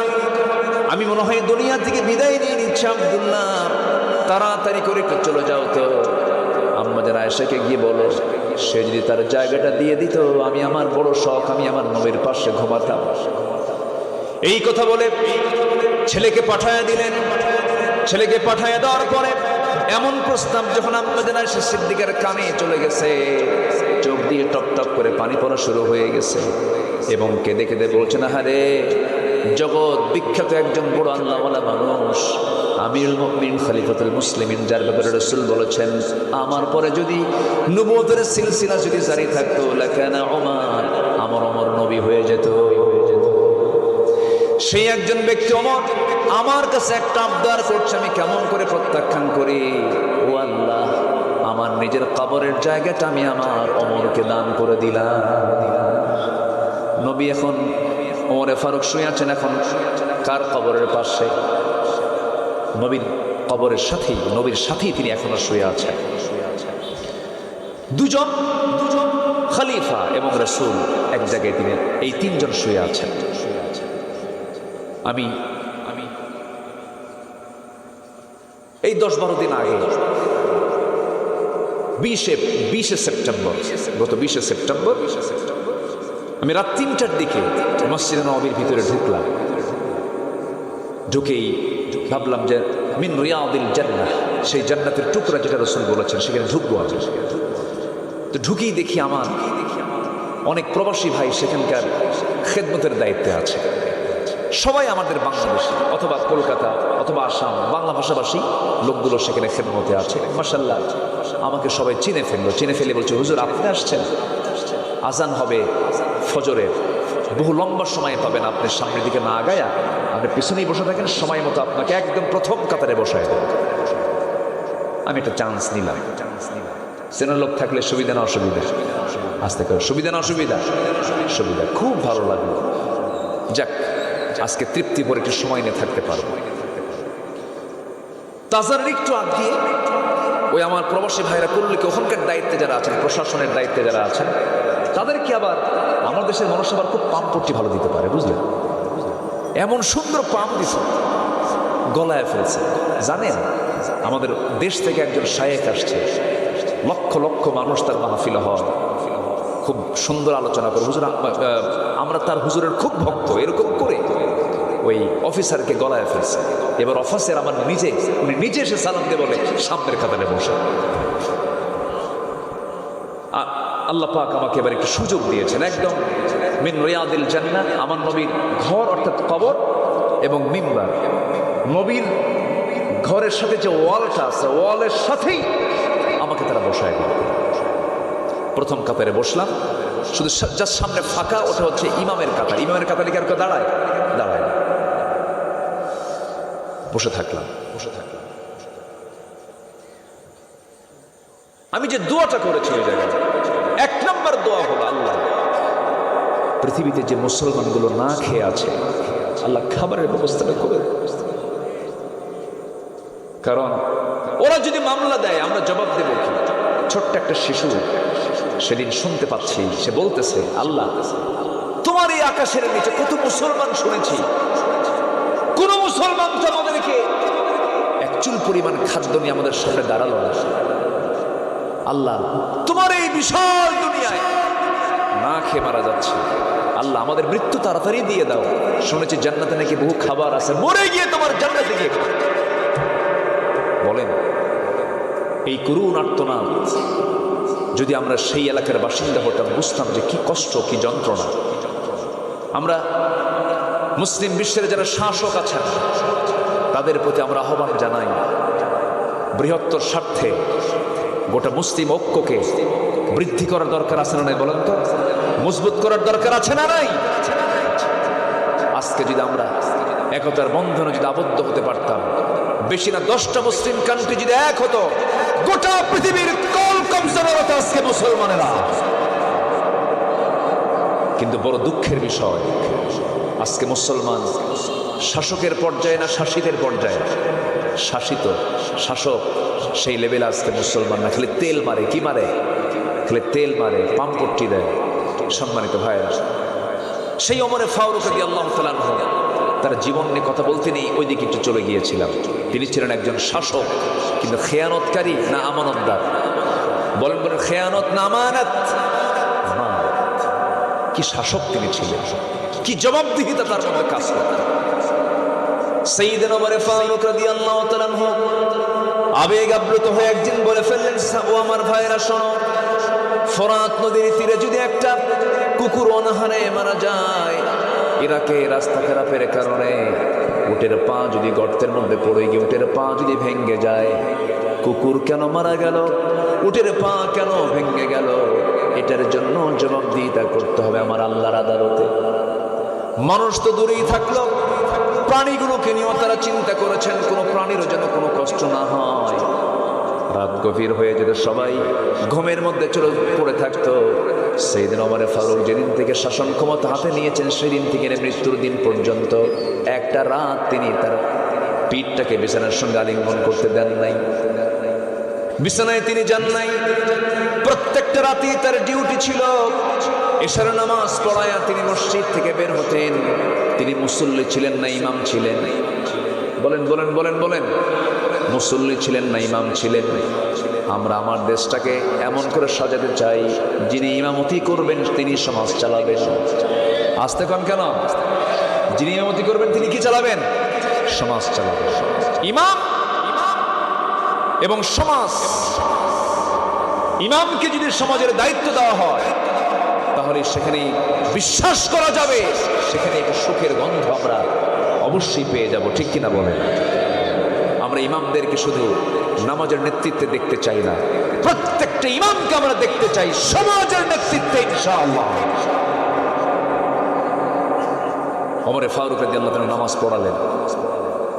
নামাজ পড়ায়া মসজিদ থেকে বের হচ্ছেন, বের হয়ে গেলেন।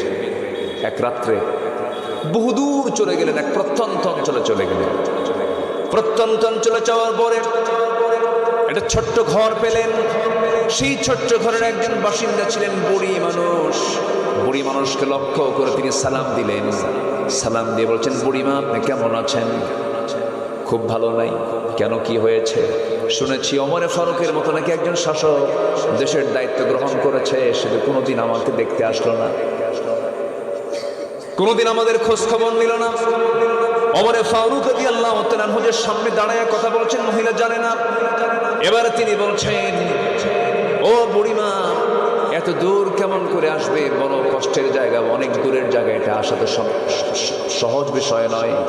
এবারে বুড়ি মহিলা জবাব দিচ্ছে, যদি এটা কঠিন মনে হয়, খলিফা ওমরের দায়িত্ব গ্রহণ করার কি দরকার ছিল? কি কথা কি বুঝতেছেন? শোনা মাত্র তিনি কেঁদে ফেলেন, আহারে তাই তো, আমি কেন আসতে পারবো না? মহিলা তো আমাকে ধরে ফেলেছে, জবাব তো নাই। আল্লাহ যদি ধরেন, এই চিন্তা চলে আসলো। সঙ্গে সঙ্গে মহিলাকে লক্ষ্য করে বলছেন, মহিলা শোনেন, আপনি আমাকে না মাফ করা পর্যন্ত আমি এখান থেকে যাব না। আপনি যে ওমরের বিরুদ্ধে যে অভিযোগটা দিয়েছেন, ওমরের বিরুদ্ধে অভিযোগটা আপনার কাছ থেকে আমি মিটায় নিতে চাই। কি নেবেন আপনি বলেন? আমি আপনাকে কিছু দিনার দিতে চাই। 25 দিনারান। মহিলা রাজি হয়ে গেল, 25 দিনার তার হাতে দেওয়া হলো। কিন্তু নিজের পরিচয় তিনি গোপন করলেন। হঠাৎ করে তিনি বলে ফেলেছেন, আলী এদিকে আসো। সাইয়েদনা আলী জবাব দিচ্ছেন, আমিরুল মুমিনিন ওমর ফারুক আমি আসতেছি। এই কথা মহিলার কানে চলে গেছে। মহিলা জিহ্বায় কামড় মেরে বাপ ভাবতেছে, আল্লাহ এতক্ষণ তো আমি ওমর ফারুকের সঙ্গে কথা বলেছি। এবার মহিলা জড়সড় হয়ে গেছে। ওমর ফারুক বলছেন, ও মহিলা আপনি এরকম করছেন কেন? কেন আপনি তো ওমর ফারুক, আমি ভুল করে ফেলেছি। না না, আপনি যা বলেছেন সঠিক বলেছেন। আমি আপনাকে 25 দিনার দিয়ে দিলাম, আপনি আমার বিরুদ্ধে কোনো অভিযোগ রাখবেন না। সঙ্গে সঙ্গে রাজি হয়ে গেছে। এবার তিনি করলেন কি, লেখার কোনো কিছু না পেয়ে নিজের জামাটা ছিঁড়ে ফেললেন, নিজের জামাটা ছিঁড়ে জামাই লিখে নিলেন। কোন অভিযোগ আপনার বিরুদ্ধে নাই, ওমরের বিরুদ্ধে নাই। এই কাগজটা নিয়ে, এই লেখা লিখিত অংশটুকু নিয়ে বাড়িতে ফিরে আসলেন। সন্তানদেরকে ডাক দিয়ে বলছেন, সন্তানেরা, আমি ওমর যেদিন দুনিয়া থেকে বিদায় হয়ে যাব, বিদায় হওয়ার সঙ্গে সঙ্গে কাফনের কাপড়টা যখন আমাকে পরিয়ে দেবে, কাফনের কাপড়ের সাথে তোমরা এই চিঠিটা আমার কাফনের সঙ্গে লাগায় দিবা। কিয়ামতের দিন আল্লাহ যখন বলবেন, আমি আল্লাহকে বলবো, আল্লাহ তোমার বান্দাদের পক্ষ থেকে আমার বিরুদ্ধে কোনো অভিযোগ নাই। জোরে বলেন সুবহানাল্লাহ। শাসক ভালো পেতে হলে শাসককে হতে হবে, থাকতে হবে শাসকের মধ্যে। কার ভয়? আসতে বলবেন না, কার ভয়? আমরা এমন শাসক দেখতে চাই যে শাসক ভয় পাবেন একমাত্র কাকে? আসতে বলবেন না, কাকে? আল্লাহকে ভয় পাবেন। বিচার ব্যবস্থাকে কি স্বাধীন করেছিলেন তিনি? ঘোড়া কিনতে গেছেন, ঘোড়া কিনতে গিয়ে ঘোড়া বিক্রেতার কাছ থেকে তিনি টাকার বিনিময়ে ঘোড়াটা কিনেছেন। ঘোড়া কেনার পরে তিনি ঘোড়ায় তিনি চললেন। কিছু দূরে যেতে না যদি ঘোড়ার চারটা পা অকেজ হয়ে ঘোড়া বসে গেছে। ওমর ফারুকের মেজাজ গরম হয়ে গেছে। অসুস্থ ঘোড়া নিয়ে, অকেজ ঘোড়া নিয়ে ঘোড়া বিক্রেতার কাছে এসে চোখ বড় করে বলছেন, ওমর ফারুক বলছেন, আমাকে তুমি অচল ঘোড়া দিয়েছে, অসুস্থ ঘোড়া দিয়েছে কেন? ঘোড়া নেব না। এবার ঘোড়া বিক্রেতা বলছে, আমিরুল মুমিনিন, আল্লাহর নামের কসম করে বলি, আমি আপনাকে যে ঘোড়া দিয়েছিলাম, সুস্থ ঘোড়া দিয়েছিলাম, অসুস্থ হয়ে গেছে আপনার মালিকানায় যাওয়ার পরে। ওমর ফারুক বলছেন, না না, আমি এই ঘোড়া নেব না, ঘোড়া ফেরত নাও, টাকা দিয়ে দাও। এবার ঘোড়া বিক্রেতা বলতেছে, আমিরুল মুমিনিন, আমি আপনাকে টাকা ফেরত দেব না, ঘোড়াও আমি নেব না, কারণ আপনার মালিকানা যাওয়ার পরে ঘোড়া অকেজ হয়ে গেছে, অসুস্থ হয়ে পড়েছে। তাহলে কি করা যায়? এবার ঘোড়া বিক্রেতা, সাধারণ একজন ঘোড়া বিক্রেতা, শাসনকর্তার সামনে দাঁড়িয়ে বলছে, চলুন, কোনটা যা হয় হবে, আদালতে যাই। বিচারক যে ফয়সালা দেবে সেই ফয়সালা আমার ফয়সালা।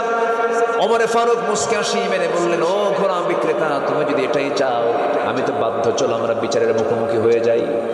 সাধারণ একজন ঘোড়া বিক্রেতার বিচারের অধিকার আছে না নাই? আসতে বলুন, আছে না নাই বলেন? চলে গেলেন দুজন মিলে, আদালত চত্বরে গিয়ে হাজির হলেন। বিচারালয়ে চলে গেলেন। বিচারপতির সামনে দাঁড়ায় গেছেন ওমর ফারুক রাদিয়াল্লাহু তাআলা আনহু। সঙ্গে সঙ্গে বিচারপতি, বিচারে বসা বিচারক কাজী শুরাইহ ইবনুল হারিস আল কিন্দি রাহমাতুল্লাহ আলাইহি, 100 বছরের বেশি বয়স তার হয়েছিল জীবনে। কাজী শুরাইহর সামনে দাঁড়ায়া ওমর ফারুককে দেখে সালাম জানায়, বলছেন, আমিরুল মুমিনিন, আপনি এই আদালতে কেন আসছেন? তারও তো আমির তিনি, তারও খলিফা তিনি। ওমর ফারুক বলছেন, বিচারপতি কাজী শুরাইহ, তুমি তোমার চেয়ারে বসে যাও, বিচার শুরু করে ফেলো। কি হয়েছে? আমার বিরুদ্ধে মামলা দিছে। কে মামলা দিছে? কে মামলা দিছে? বড় কোনো ব্যক্তি, সামাজিক বড় মর্যাদা তার? সাধারণ সিম্পল একজন নাগরিক, তার কেউ চেনেই না। একজন ঘোড়া বিক্রেতা মামলা দিয়ে ওমর ফারুক আদালতে হাজির করেছেন। ওমর ফারুক সামনে দাঁড়ায় বলে, বিচারপতি, বিচারক, সুষ্ঠুভাবে বিচার করো, ওজন ঠিক রাখো, আকিমুল ওয়াজনা ওয়া আকিমুস সালাহ আকিমুদ্দিন, সব কিছু আমাদের ঠিক রাখতে হবে, মিজান কায়েম করতে হবে, ওজন ঠিক রাখতে হবে, দিন কায়েম করতে হবে, নামাজ কায়েম করতে হবে। আকিমুদ্দিন, আকিমুস সালাহ ওয়া আকিমুল ওয়াজনা, আছে না? এবার বিচারপতি বিচারের চেয়ারে বসে দুপক্ষের কথাই শুনলেন। দুপক্ষের কথা শুনে এবার রায় দিচ্ছেন। সাইয়েদনা ওমর ফারুক রাদিয়াল্লাহু আনহুকে লক্ষ্য করে বলছেন, ইয়া আমিরাল মুমিনিন, দুপক্ষের কথাই শুনলাম আমি, কিন্তু আজকের রায়টা আপনার পক্ষে যাবে না, আজকের রায়টা ঘোড়াওয়ালার পক্ষে যাবে। কারণ আপনি ঘোড়া কিনেছেন, যখন কিনেছেন লেনদেন করেছেন, ঘোড়াটা সুস্থ ছিল। আপনি আমার সামনে কথা বলছেন, আমি আপনার সামনে কথা বলছি, আমরা দুইজন এই জায়গা থেকে নিরাপদে বাড়ি পর্যন্ত ফিরতে পারবো, তার কোনো গ্যারান্টি আছে নাকি? না, জীবনের কোনো গ্যারান্টি নাই। যে কোনো মুহূর্তে মানুষ অসুস্থ হয়ে যেতে পারে, যে কোনো প্রাণী অসুস্থ হয়ে যেতে পারে। অসুস্থ হয়ে গেছে আপনার মালিকানা আসার পরে, অতএব ঘোড়াটা আপনি ফেরত পাবেন না। অসুস্থ করার মালিক আপনাকে হতে হবে, তাকে টাকা দিয়ে দিতে হবে, আপনি টাকা ফেরত নিতে পারবেন না। ওমর ফারুক মাথা নিচু করে মুস্কি হাসি মেরে দরবার থেকে বের হয়ে আসলেন, বিচারালয় থেকে বের হয়ে আসলেন। পরের দিন মজলিসে শুরার বৈঠকে, কেন্দ্রীয় বৈঠকে বসে সবাইকে উল্লেখ করে বলছেন, তোমরা কি জানো গতকালকে আমি এক বিচারের মুখোমুখি হয়েছিলাম, অনেক বড় সাহস, ব্যক্তি দেখে বিচার করলো না, ন্যায় দেখে বিচার করলো, কোরআনকে সামনে রেখে বিচার করলো, আমার বিরুদ্ধে রায় দিয়ে দিয়েছে। কত বড় সাহস! ওই ব্যক্তিকে আঞ্চলিক বিচারপতির পদ না দিয়ে ওমর ফারুক আজকে আমি তাকে জাতীয় বিচারপতির চেয়ারে বসাইয়া দিলাম। জোরে বলেন সুবহানাল্লাহ, আর জোরে বলেন সুবহানাল্লাহ। আমানতদারিতা। আমার বন্ধুগণ, আমার ভাইয়েরা, আমার দেশের বিচারপতির ইতিহাস জানা আছে নাকি? জানেন না? এখনো দেশে আসেই নাই। এসকে সিনহা, তার পাগল বানায়া দেশ থেকে বের করে দেওয়া হয়েছে। ওঠে কেন? এই যে ভাইজান, আমি কি আলোচনা শেষ করে দেব?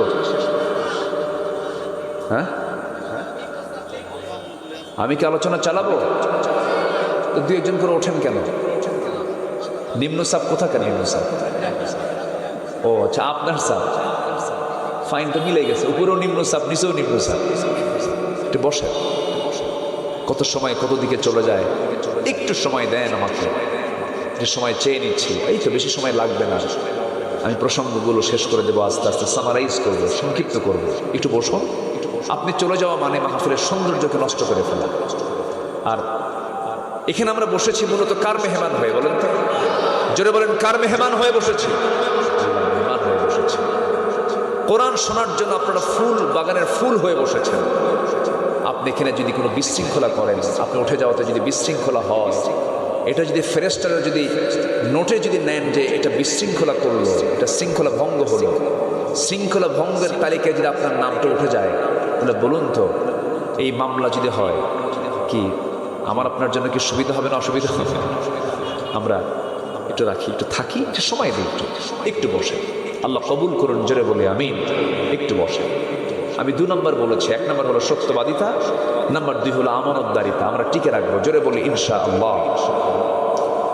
সাইয়েদনা ওমর ফারুক রাদিয়াল্লাহু তাআলা আনহু একজন আমানতদার শাসক ছিলেন, দায়িত্বশীল একজন শাসক ছিলেন। দায়িত্ব কাকে বলে তিনি তা বুঝিয়ে দিয়েছেন। সমতা রক্ষা করেছেন, সম্মতার মূর্ত প্রতীক তিনি ছিলেন। রাষ্ট্রের পক্ষ থেকে 1 বোতল মধু তিনি পেলেন। কয় বোতল? 1 বোতল মধু। সেই মধুটা নিয়ে সাইয়েদনা ওমর ফারুক রাদিয়াল্লাহু তাআলা আনহু মধুর বোতল নিয়ে বাড়িতে চলে আসলেন। এসে বউটাকে ডাক দিয়ে বলছেন, আমার স্ত্রী শোনো, এই যে মধুর বোতল দিলাম, আমরা আমাদের পরিবার সহ 4 জন ফ্যামিলি এখানে আছে, মোট 5টা ভাগ হবে। এই বোতলের মধুকে 5 ভাগে ভাগ করে 1 ভাগ আমাদের জন্য রেখে বাকি 4 ভাগ 4টা করে পৌঁছায় দিবা, কোনো কম বেশি যেন না হয়। এই দায়িত্ব বউকে দিলেন। স্ত্রীকে দেওয়ার কয়েক মিনিট পরে এবার বলছেন, স্ত্রী ভুল হয়ে গেছে, সরি, আমাকে বোতলটা ফেরত দাও। আবার মধুর বোতলটা ফেরত নিলেন। ফেরত নিয়ে সাইয়েদনা ওমর ফারুক রাদিয়াল্লাহু তাআলা আনহু সেই মধুর বোতল নিয়ে প্রতিবেশীর কাছে চলে গেলেন। এক প্রতিবেশীকে ডাক দিয়ে বলছেন, প্রতিবেশী এদিকে আসো, এই যে মধুর বোতল তোমার দিলাম, সমান 5 ভাগে ভাগ করবে, 1টা ভাগ আমাকে দিয়ে বাকি 4 ভাগ প্রতিবেশীর কাছে দিয়ে দিবা। মধুভাগ হয়ে গেল। ওনার অংশের মধুগুলো নিয়ে স্ত্রীর সামনে দাঁড়ায় বলছেন, আমার স্ত্রী, এই যে মধু নিয়ে আসলাম, বলুন তো কোনো স্বামী যদি স্ত্রীর সঙ্গে যদি এমনটা আচরণ করে, স্বামীর এই আচরণে বউটাকে খুশি হবে নাকি? আসতে কয়, খুশি হবে? যদি খুশি হয় তাহলে আপনার বউরা একদম জান্নাতি। কথা বলছেন নাকি? খুব ভালো। মন খারাপ করা স্বাভাবিক। সাইয়েদনা ওমর ফারুকের স্ত্রীরও মন খারাপ হয়ে গেল যে আমার কাছ থেকে মধুর বোতল নিয়ে উনি চলে গেলেন কেন, আমাকে সন্দেহ করেছেন। ওমর ফারুক রাদিয়াল্লাহু আনহু বলছেন, আমার স্ত্রী, আল্লাহর নামের কসম করে বলি, আমি তোমাকে চুল পরিমাণ কোনো সন্দেহ করি নাই। তুমি বেশি নেবে, কাউকে কম দেবে, আমি এটাও ভাবি নাই। মধুভাগের দায়িত্ব তোমারে দেই নাই এই জন্য দিলাম না, কারণ মধু হলো তরল জিনিস। এই তরল জিনিস যখন ভাগ করতে যাবে, হাতের ব্যবহার হয়ে যাবে। সমান ভাগে ভাগ করেছো ঠিকই, কিন্তু মধু ভাগ করতে গিয়ে কিছু অংশ মধু হাতে লেগে যেতে পারে, সেটা 1 ফোঁটা হোক 2 ফোঁটা হোক, 1 ফোঁটা 2 ফোঁটা মধু আমাদের ভাগে বেশি আসুক এটা চাই নাই মনে করে মধু ভাগের দায়িত্ব আমি অন্যের কাঁধে চাপায়া দিয়েছি। জোরে কোন সুবহানাল্লাহ। আমানতদারিতা, বলেন কি এটা, কি আমানতদারিতা। খেলাফতের দায়িত্ব পালন করছিলেন,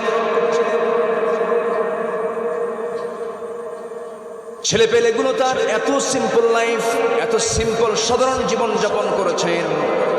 একদিন তিনি বসে আছেন, অনেকগুলো খেজুর, রাষ্ট্রের খেজুরগুলো জমা হয়ে আছে। সেই জায়গা থেকে তার নিজের ছেলে, ছোট্ট ছেলে, একটা খেজুর হাতের মধ্যে নিয়ে মুখের মধ্যে ঢুকায় ফেলছে।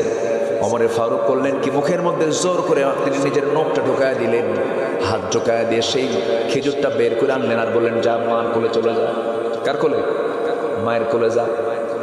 সন্তান চিৎকার করে করে মার কাছে গিয়ে যখন এই কথাটা বলে ফেলেছেন, ওমরে ফারুক কিছুক্ষণ পর ভিতরে ঢুকলেন।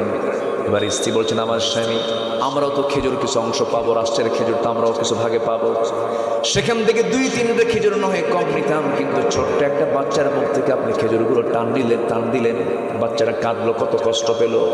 ওমরে ফারুক বলছেন, আমার স্ত্রী, আল্লাহর কসম করে বলি আমি সন্তানদেরকে দারুণ ভালোবাসি, সন্তানদেরকে মহব্বত করি, কিন্তু আমার স্ত্রী, আমার সন্তান যে 2-3টা খেজুর হাতের মধ্যে নিয়েছিল, আমার ভাগে সেই 2-3টা খেজুর যে আমার ভাগে আসবে তার গ্যারান্টি কি? অতএব এই গ্যারান্টি যেহেতু নাই, ভাগের আগে কোনো সম্পদ আমার সন্তান ভোগ করতে পারে না। একটু আস্তে কোন সুবহানাল্লাহ, একটু জোরে বলে সুবহানাল্লাহ। আমানতদারিতা মনে থাকবে সবার, জোরে বলি ইনশাআল্লাহ। আমরা নতুন একটা বাংলাদেশ গড়তে চাই। শাসক যদি ভালো হয়, জনগণ ভালো হয়। শাসক যদি বদমাইশ হয়, জনগণ ভালো হতে পারে না। এই জন্য শাসক নির্বাচনে যে শাসকের ভিতরে আমানতদারিতার গন্ধ পাওয়া যাবে, আমরা তাদেরকেই সামাজিক নেতৃত্বে, রাষ্ট্র নেতৃত্বে আমরা আনতে চাই। জোরে বলি ইনশাআল্লাহ। আল্লাহ কবুল করুন, জোরে বলি আমিন। 15টা চারিত্রিক গুণ আমি বলতে চেয়েছি, মাত্র হলো কয়টা বলেন তো?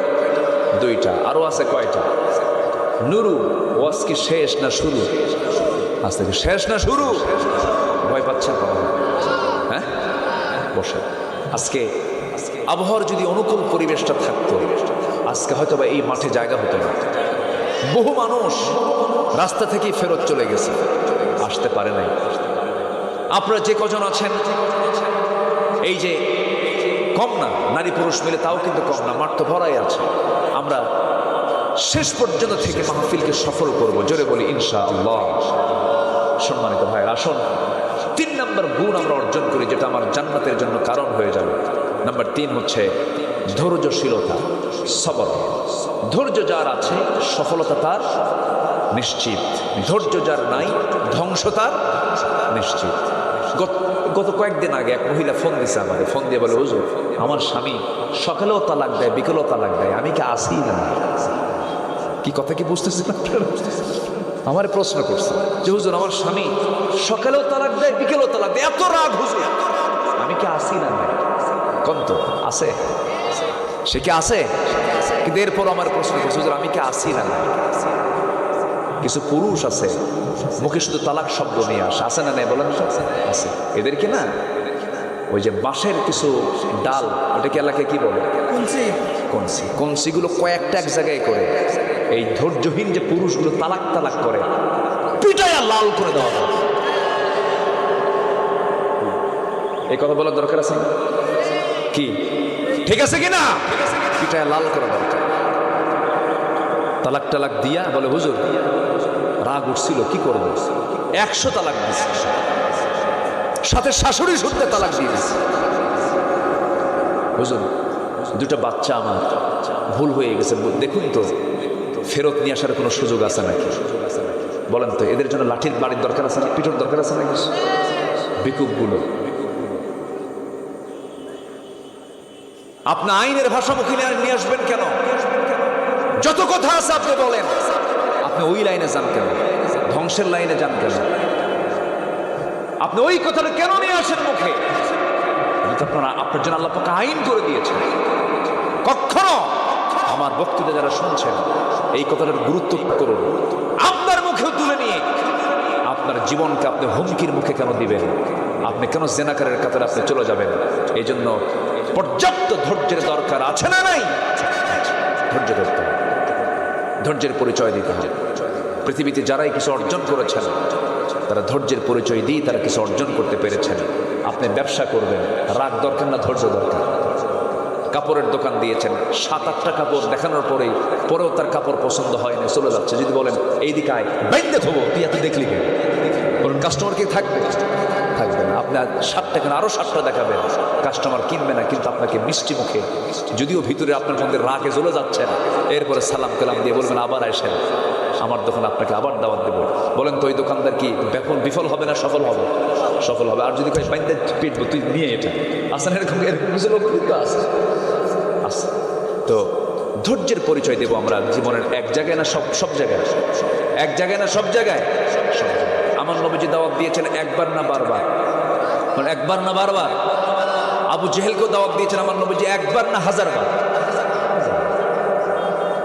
সব জায়গায় ধৈর্যের দরকার আছে। আমার নবীজি দাওয়াতি কাজ করতে গিয়ে মার খেয়েছেন, নির্যাতনের শিকার হয়েছেন, মারমুখী হয়েছে কাফের মুশরিকরা। আমার নবীজি সবগুলোকে ধৈর্য দিয়ে ফেস করেছেন, এগুলো মোকাবেলা করেছেন। আমরা ধৈর্যশীলদের কাতার অন্তর্ভুক্ত হব। জোরে বলি ইনশাআল্লাহ।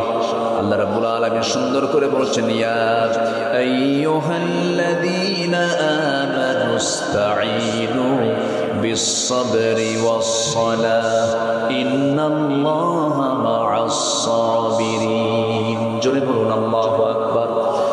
তোমরা আমার কাছে ধৈর্যের সাথে সালাতের মাধ্যমে আমার কাছে সাহায্য চাও, আমি আল্লাহ ধৈর্যশীলদের সাথে আছি। আমার বন্ধু ইউনূস আলাইহিস সালাম কিসের পেটে ছিলেন? মানে কিসের পেটে? বলেন কিসের পেটে? ধৈর্যের পিরামিড হয়ে শুধু জিকির করেছেন, লা ইলাহা ইল্লা আনতা সুবহানাকা ইন্নী কুনতু মিনাজ-জালিমিন। আরেকজন নবী 18 বছর কুষ্ঠরোগে, চামড়ার প্রবলেমে, স্কিন প্রবলেমে কুষ্ঠ রোগাক্রান্ত ছিলেন। কোন নবী বলুন তো, বলুন? হ্যাঁ, আইয়ুব আলাইহিস সালাতু ওয়াস সালাম। সবার তো ওয়াজ মুখস্থ আছে মাশাআল্লাহ। একটু মনে করে দিচ্ছি, আইয়ুব আলাইহিস সালাতু ওয়াস সালাম একটা বারের জন্য কি রাগ করেছেন নাকি? রাগ করেন নাই। বউ চলে গেছে, সব চলে গেছে, কেউ তার পাশে ছিল না, দুর্গন্ধ চতুর্দিকে ছড়িয়ে পড়ছে। কিন্তু যেদিন দেখতে পেলেন ওই পোকাগুলো তার জিহ্বা পর্যন্ত স্পর্শ করছে, আল্লাহকে বলছেন, আল্লাহ শোনো, আমার গোটা শরীর পচে গেছে, দুর্গন্ধ ছড়েছে চতুর্দিকে, আমার কোনো দুঃখ নাই, কষ্ট নাই, তুমি আমাকে বিপদে ফেলে দিয়েছো। ওয়াইদা মারিতু ফাহুয়া ইয়াশফিন। কিন্তু দয়া করে তুমি আমার জিহ্বায় কোনো রোগ দিও না, কারণ এই জিহ্বা দিয়ে আমি যদি আক্রান্ত হয়ে যাই, এই জিহ্বা দিয়ে তোমার নামের জিকির করবো কেমনে? আল্লাহ, আমার জিহ্বা তুমি আল্লাহ ঠিক রাখো। আল্লাহ বলছেন, আইয়ুব রে, তোর প্রতি যে পরীক্ষাগুলো করেছিলাম, পরীক্ষায় তুই পাশ করেছিস। জোরে কান সুবহানাল্লাহ। আল্লাহ রাব্বুল আলামিন শিফা দিয়ে দিলেন, হারানোর সব কিছু তাকে আবার ফেরত দিয়ে দিলেন। মাঝখান দিয়ে পরীক্ষা হয়ে গেল। ইমান যার যত বেশি হবে তার পরীক্ষা কম হবে না, বেশি হবে। আশাদ্দুন নাস বালাউল আম্বিয়া সুম্মাল আমসাল ফাল আমসাল। এই দুনিয়াতে সবচেয়ে বেশি পরীক্ষার সম্মুখীন হয়েছেন আম্বিয়া কেরামরা, সবচেয়ে বেশি পরীক্ষার সম্মুখীন হয়েছেন। অসুস্থতা একটা নিয়ামত, মন খারাপ করা যাবে না। সম্পদ ছিল, সম্পদ চলে গেছে, আল্লাহ পাক পরীক্ষার মধ্যে ফেলে দিয়েছেন। টেনশন করা যাবে না, হতাশ হওয়া যাবে না। শুধু একটা বিষয় মাথায় রাখবেন, জীবনের সকল জায়গায় সব সময়ের জন্য একটা বিষয় মাথায় রাখবেন, সব ছাড়বো কিন্তু আমি আমার আল্লাহকে ছাড়বো না। কাকে ছাড়বো না? আল্লাহকে ছাড়বো না। সম্পদ চলে গেলে সম্পদ আসতে পারে, দুনিয়ার কোনো কিছু হেরে গেলে সেটা ফেরত আসতে পারে, কিন্তু কোনো বান্দা যদি আল্লাহকে হারিয়ে ফেলে তার বিপদ কি? নিরাপদ না বিপদ? নিরাপদ না বিপদ? শেষ হয়ে যাবে। আমাকে চালান কে? আসতে পারেন, আমাকে চালান কে? আমার মাথা থেকে পা পর্যন্ত প্রত্যেকটা অঙ্গ প্রত্যঙ্গগুলো চালান কে? বলেন আল্লাহ তাআলা চালান। আমার চোখ দিয়েছেন কে? আমার কান দিয়েছেন কে? আমার নাক দিয়েছেন কে? আমার মুখ দিয়েছেন কে? আমার জিহ্বা দিয়েছেন কে? দুটো হাত দিয়েছেন কে? দুটা পা দিয়েছেন কে? গোটা যৌবনটা কে দিয়েছেন বলেন? আল্লাহ দিয়েছেন। সব তো আল্লাহর অবদান, সবই তো আল্লাহর অবদান। এই গোটা দেহের ভিতরে ছোট্ট একটা রোগ হলে পরে মনে হয় এর চাইতে বড় কষ্ট আর নাই। আল্লাহ পাক আমাকে এত বড় নিয়ামত দিয়েছেন, আমরা সুস্থ অবস্থায় এখানে বসে আছি, কত বড় নিয়ামত। এটাকে ফিল করার জন্য একটা হসপিটালে যান যারা ক্যান্সার আক্রান্ত হয়েছে, ডায়ালিসিস করে কিডনি যাদের অচল হয়ে গেছে। সেদিন আমার এক বন্ধু আতিক, তার নাম, গেন্ডারিয়া বাড়ি, আমাকে হঠাৎ করে ফোন দিয়েছেন। 2009 সালে একসঙ্গে হজে গিয়েছিলাম। বন্ধু আতিক আমাকে ফোন দিয়ে বলে, কেমন আছেন আপনি? ভালো, আলহামদুলিল্লাহ। আপনার অবস্থা কি? আমার দুইটা কিডনি অকেজো হয়ে গেছে, দুটো কিডনি আর চলে না, সপ্তাহে 4-5 বার ডায়ালিসিস করতে হয়, লক্ষ লক্ষ টাকা খরচ হয়ে যায়। অথচ আল্লাহ রাব্বুল আলামিন বান্দার কিডনিকে ঠিক রাখার জন্য, রক্তকে পরিশোধন করার জন্য, ডায়ালিসিস করার জন্য একটা কিডনি হলেও চলতো, প্রত্যেকটা বান্দার মধ্যে 2টা করে কিডনি দিয়েছেন। সুবহানাল্লাহ বলা যাবে না? কয়টা দিয়েছেন? 2টা করে কিডনি দিয়েছেন। দুনিয়ার ডায়ালিসিস মেশিন দিয়া যে রক্ত ফিল্টারিং করা হয়, যে রক্ত পরিশোধন করা হয়, ডায়ালিসিস করা হয়, সেই মেশিনগুলোর ওজন হলো 100 কেজি। কয়শো কেজি বলেন? 100 কেজি। আর আমার আল্লাহ রাব্বুল আলামিন আমার আপনার দেহে যে কিডনি দিয়েছেন, সেই কিডনির ওজনটা মাত্র 200 গ্রাম। কেউ তো সুবহানাল্লাহ বললেন না ভাই? যদি এমন হতো, আগে দুনিয়াতে আসলাম, পরে আল্লাহ পাক আসমান থেকে কিডনি ফেলে দিয়েছেন, তার ওজন 2টা 200 কেজি, আপনি 80 কেজি, 2 কিডনি 200 কেজি, জীবন চলতো? বলেন, জীবন চলতো? চলতো। আল্লাহ রাব্বুল আলামিন সৃষ্টি করেছেন, ভারসাম্য করে দিয়েছেন। আল্লাযী খালাকাকা ফাসাওয়াকা ফাআদালাক, লেভেল করেছেন। আমার ওজন 80 কেজি, কিডনির ওজন 200 গ্রাম, 200 গ্রাম 400 গ্রাম। আমার বন্ধুগণ, এই কিডনিটা এত দামি একটা অঙ্গ, এই দেহের জন্য আল্লাহ রাব্বুল আলামিন করে দিয়েছেন। 2টা করে দিয়েছেন। একটা দিলেও হতো, যদি একটা কিডনি হঠাৎ করে নষ্ট হয়ে যায়, আর একটা কিডনি যে নিয়ে যেন বান্দা দুনিয়াতে বেঁচে থেকে আমার নামের প্রশংসা করতে পারে। যেরকম সুবহানাল্লাহ। কিডনি ঠিক রাখার জন্য গাছের ডাব দিয়েছেন, নারিকেল দিয়েছেন, ডাব দিয়েছেন। এই ডাবের পানি কোমরে যখন ব্যথা হয়, ডাবের পানি আপনি একটু খেয়ে নেবেন, দেখবেন কোমরের ব্যথা দূর হয়ে গেছে। রোগ দিয়েছেন যিনি, ওষুধ দিয়েছেন তিনি। যারা বলে ক্যান্সারের কোনো অ্যান্সার নাই, কথাটা কুফুরি কথা। সব রোগের অ্যান্সার আছে, একমাত্র কার কাছে? আসতে বলবেন না, কার কাছে? আল্লাহর কাছে। আল্লাহর কাছে আমরা চাবো, আল্লাহর কাছে আমরা বলবো, আল্লাহ আমার সব চাহিদা পূরণ করবেন। তিনি অসম্ভবকে সম্ভব করতে পারেন। ডাক্তার মেয়াদ দেয় 7 দিন বাঁচবে, কিন্তু এরপর 7 বছর ধরে বাঁচে, এমন রোগী আছে না নাই? আছে। আল্লাহই তো পারেন সবকিছু। আল্লাহ তাআলা আমাকে চোখ দিয়েছেন, কান দিয়েছেন, আবার এগুলোকে ঠিক রাখার জন্য ব্যবস্থা করে দিয়েছেন। কানের মধ্যে কিছু ময়লা আছে, পিছলে পিছলে কিছু ময়লা আছে না? এই ময়লাগুলো এলাকায় কি বলে? খোল। কি ওই যে গরু ছাগল খায় যে?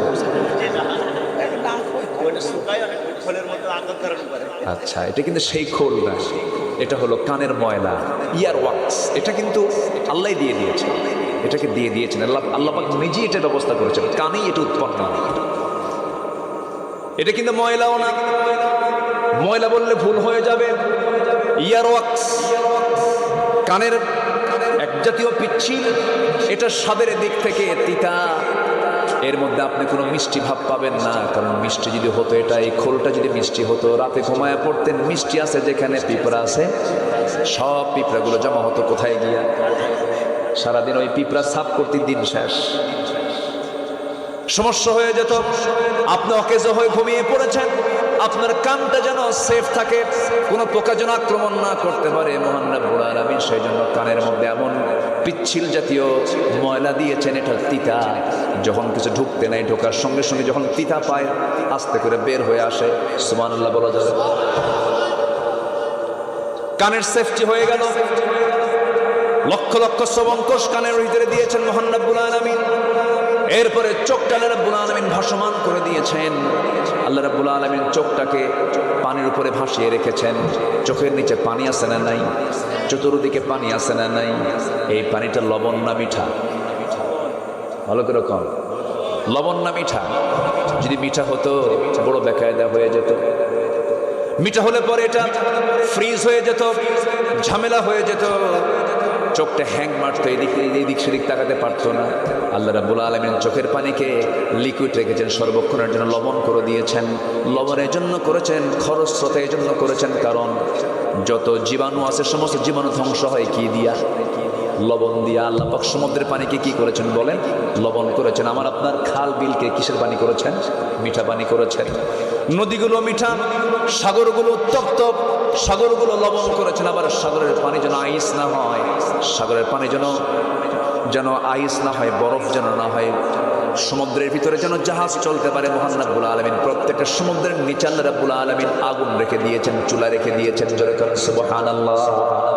প্রত্যেকটা সমুদ্রের নিচে আগুন আছে, কি আছে? আগ্নেয়গিরি আছে। আল্লাহ পাক রেখে দিয়ে সমুদ্রের পানিকে চুলার মতো করে গরম রেখে দিয়েছেন, যেন প্রত্যেকটা জাহাজ যেন গোটা পৃথিবীর মালামাল যেন ট্রান্সফার করতে পারে। লবণ কেন করলেন? ওই মোংলা পোর্টের পানিগুলো লবণ কেন করলেন? বঙ্গোপসাগরের ওই চট্টগ্রামের পোর্টের পানিগুলো লবণ কেন করলেন? এই জন্য লবণ করেছেন, সব নদী নালা খাল বিলের ময়লা আবর্জনাগুলো সব গিয়ে জমা হবে সমুদ্রে, পচা দুর্গন্ধ হবে।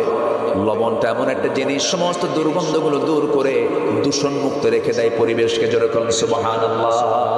তাহলে কানের যে ময়লা, এটাকে মিষ্টি না তিতা? চোখের পানি মিঠা না খরস্রোতা?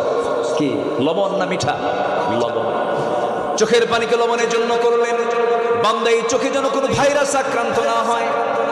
আল্লাহ রাব্বুল আলামিন মৃত্যু পর্যন্ত চোখের পানিকে লবণের জন্য করে দিয়েছেন, যেন বান্দার চোখে যেন কোনো জীবাণু না প্রবেশ করতে পারে। চোখ নষ্ট হলে পরে সব কাজ বন্ধ হয়ে যাবে। চোখের দাম বলেন তো কোনো অংশে কম না অনেক বেশি? অনেক বেশি। চোখ ছাড়া আপনি সুন্দর মেয়ে দেখবেন কেমনে? কি কথা কি বুঝতেছেন? এই যুবকরা, সুন্দর মেয়ে দেখে তো পাগলা হয়ে যাও। চোখ যদি না থাকতো তাহলে তোমার কি হতো? অতএব সুন্দর মেয়ের প্রশংসা আগে, তার চোখ যিনি বানিয়েছেন তার প্রশংসা আগে। কার প্রশংসা? একটা বড় ভাবলা না, মেয়ে দেখে পাগল হয়ে গেল, অস্থির হয়ে গেল। যে চোখ দিয়ে তুমি দেখো, এই চোখটা কার দেওয়া? আসতে বলবে না কার দেওয়া? আল্লাহর দেওয়া। তুমি মেয়ে দেখে খুশি হও, আনন্দ পাও, সমস্যা নাই, কিন্তু বউ বানায়া দেখো। কি বানায়া দেখো? আসতে কয় কি বানায়া? অন্যের বউ না নিজের বউ? হ্যাঁ, নিজের বউর দিকে তাকা, অন্যের বউর দিকে তাকানো যাবে।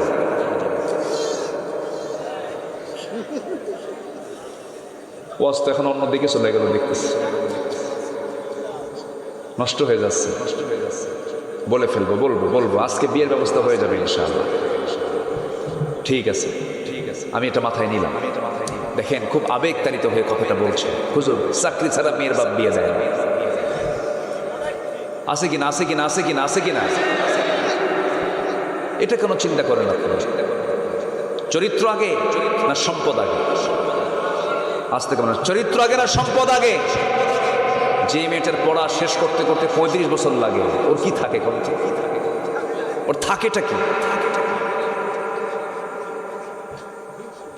যে যুবক পড়তে পড়তে তার 35 বছর সময় লাগে, পিএইচডি ডিগ্রি নিতে 45 বছর লাগে, ওর কিছু থাকে? কিছুই তো থাকে না। 50 বছরে বিয়ে কইরা চোখে কম দেখে, এরপরে বাচ্চা হয়, চুলদারি সব পাকা। ছেলেটা নিয়ে যখন রাস্তায় হাঁটে তখন লোকজন বলে, এই ছেলে এটা তোমার দাদা না নানা? ওলট পালট। ওর চেয়ে গ্রামের মানুষই ভালো। 21 বছরে বিয়ে করে, 22 বছরে বাপ হয়, 40 বছরে নানা হয়, দাদা হয়, আর 60 বছরে বড় দাদা হয়। জীবনটা সংক্ষিপ্ত সুন্দর করে সাজিয়ে নেব ইসলাম দিয়ে। জোরে বলি ইনশাআল্লাহ। রিজিকের দায়িত্ব কার? আস্তে রিজিকের দায়িত্ব কার? বিয়ে করবেন, রিজিক ডাবল হবে। আমি বলে গেলাম, এটা আমার কথা না, আল্লাহর কথা। বিয়ে করবেন, আল্লাহ পাক রিজিক বাড়ায় দিবেন, এটা আল্লাহর ফয়সালা। জি, অনেক প্রশ্ন আছে, আমি বলবো ইনশাআল্লাহ। সব প্রসঙ্গ আসবে, আস্তে আস্তে বলবো, সব বলবো। আমি কি শেষ করে দেবো আলোচনা চালাবো তো ইনশাআল্লাহ। সম্মানিত ভাই, তাহলে চোখটা কার দেওয়া?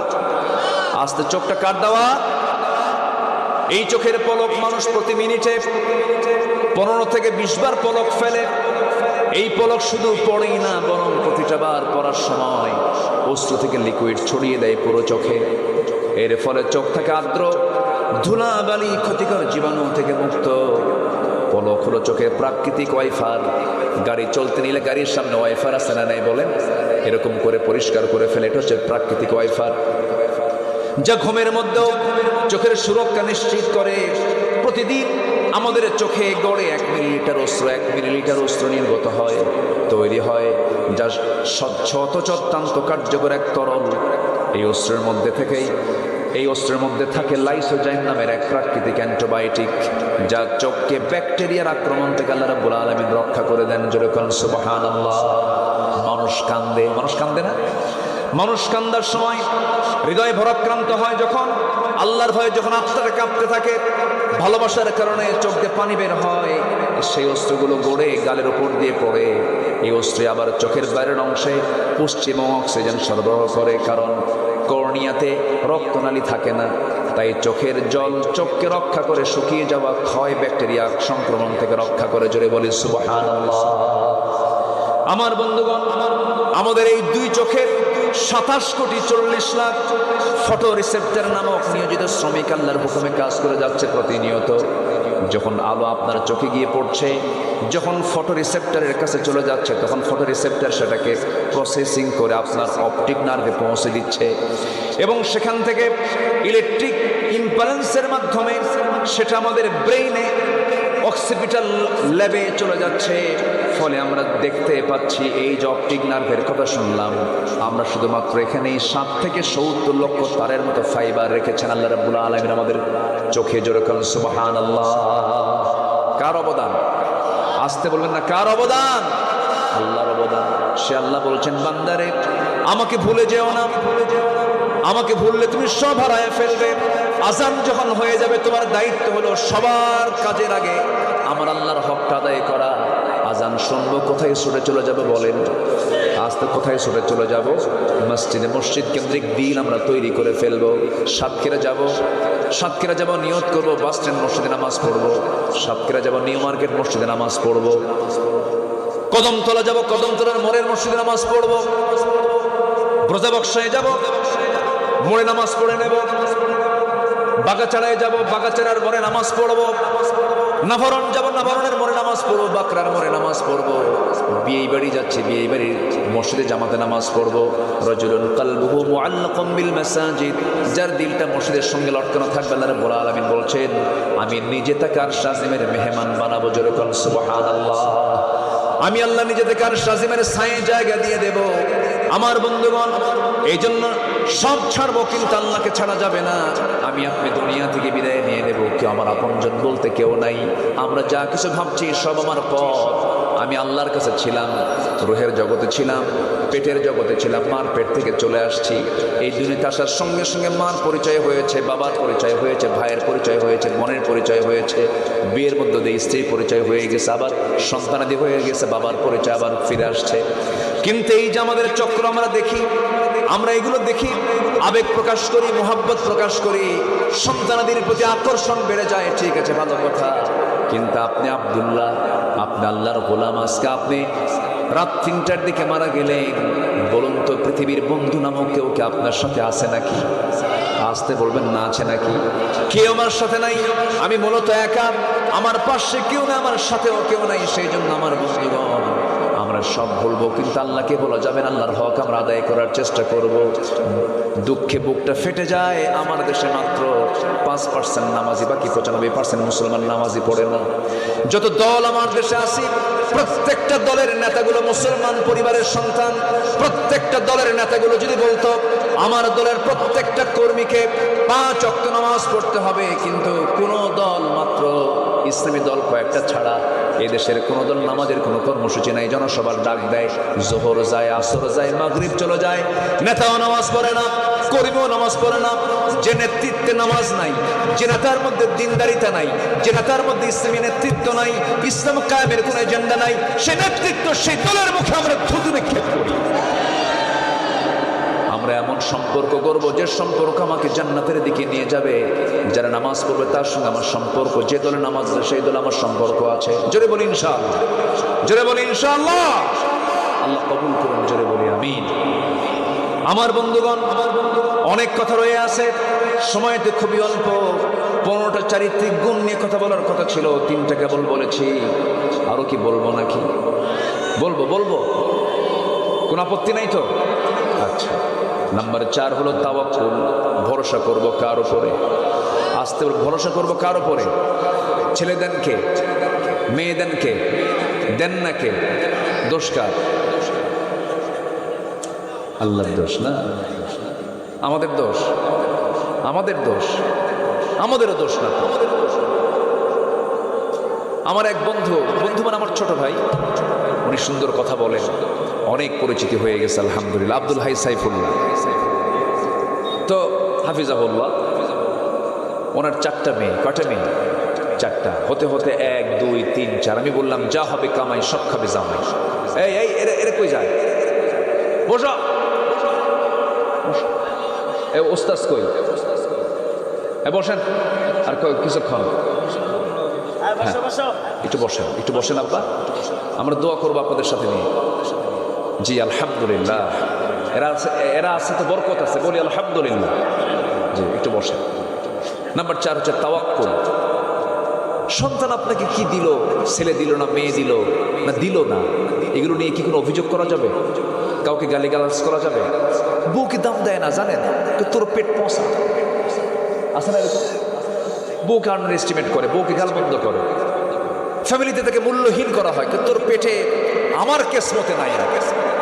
বিয়ে আরেকটা করতে হবে। দেখেন, বিয়ে করার কারণ বের করে, এটা বেকুব।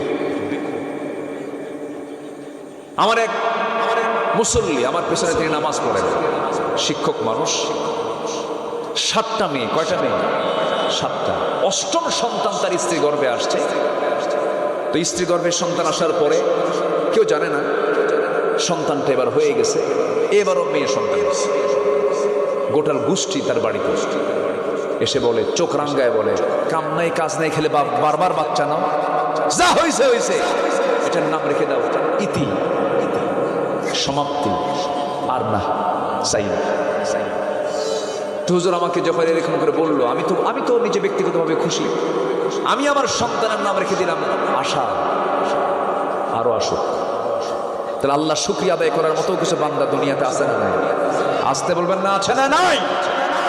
সন্তান যেটাই হোক না কেন, সন্তানকে আমরা আল্লাহওয়ালা বানাবো। জোরে বলি ইনশাআল্লাহ। আমার নবীজির পরিচয় যদি আমরা দিতে যাই, বলুন তো আমার নবীজির ছেলেদের বাপ না মেয়েদের বাপ? বলেন, ছেলেদের বাপ না মেয়েদের বাপ? মেয়েদের বাপ। এটা মাথায় রাখবেন, তাহলে আপনার মুখে সান্ত্বনা পাবেন। এবং রহমতটা বরকতটা আল্লাহ পাক পুরুষকে বেশি দিয়েছেন না মেয়েকে বেশি দিয়েছেন? হ্যাঁ, যারা মেয়ের বাপ তারা কিন্তু প্লাসে আছে, যারা ছেলের বাপ তারা কিন্তু মাইনাসে আছে। ঠিক তো ঠিকই কন, কিন্তু মন তো ঠিকই খারাপ করে, বউর ঠিকই গাল বন্ধ করে। উচিত না এগুলো। আমরা তাওয়াক্কুল করব কার উপরে?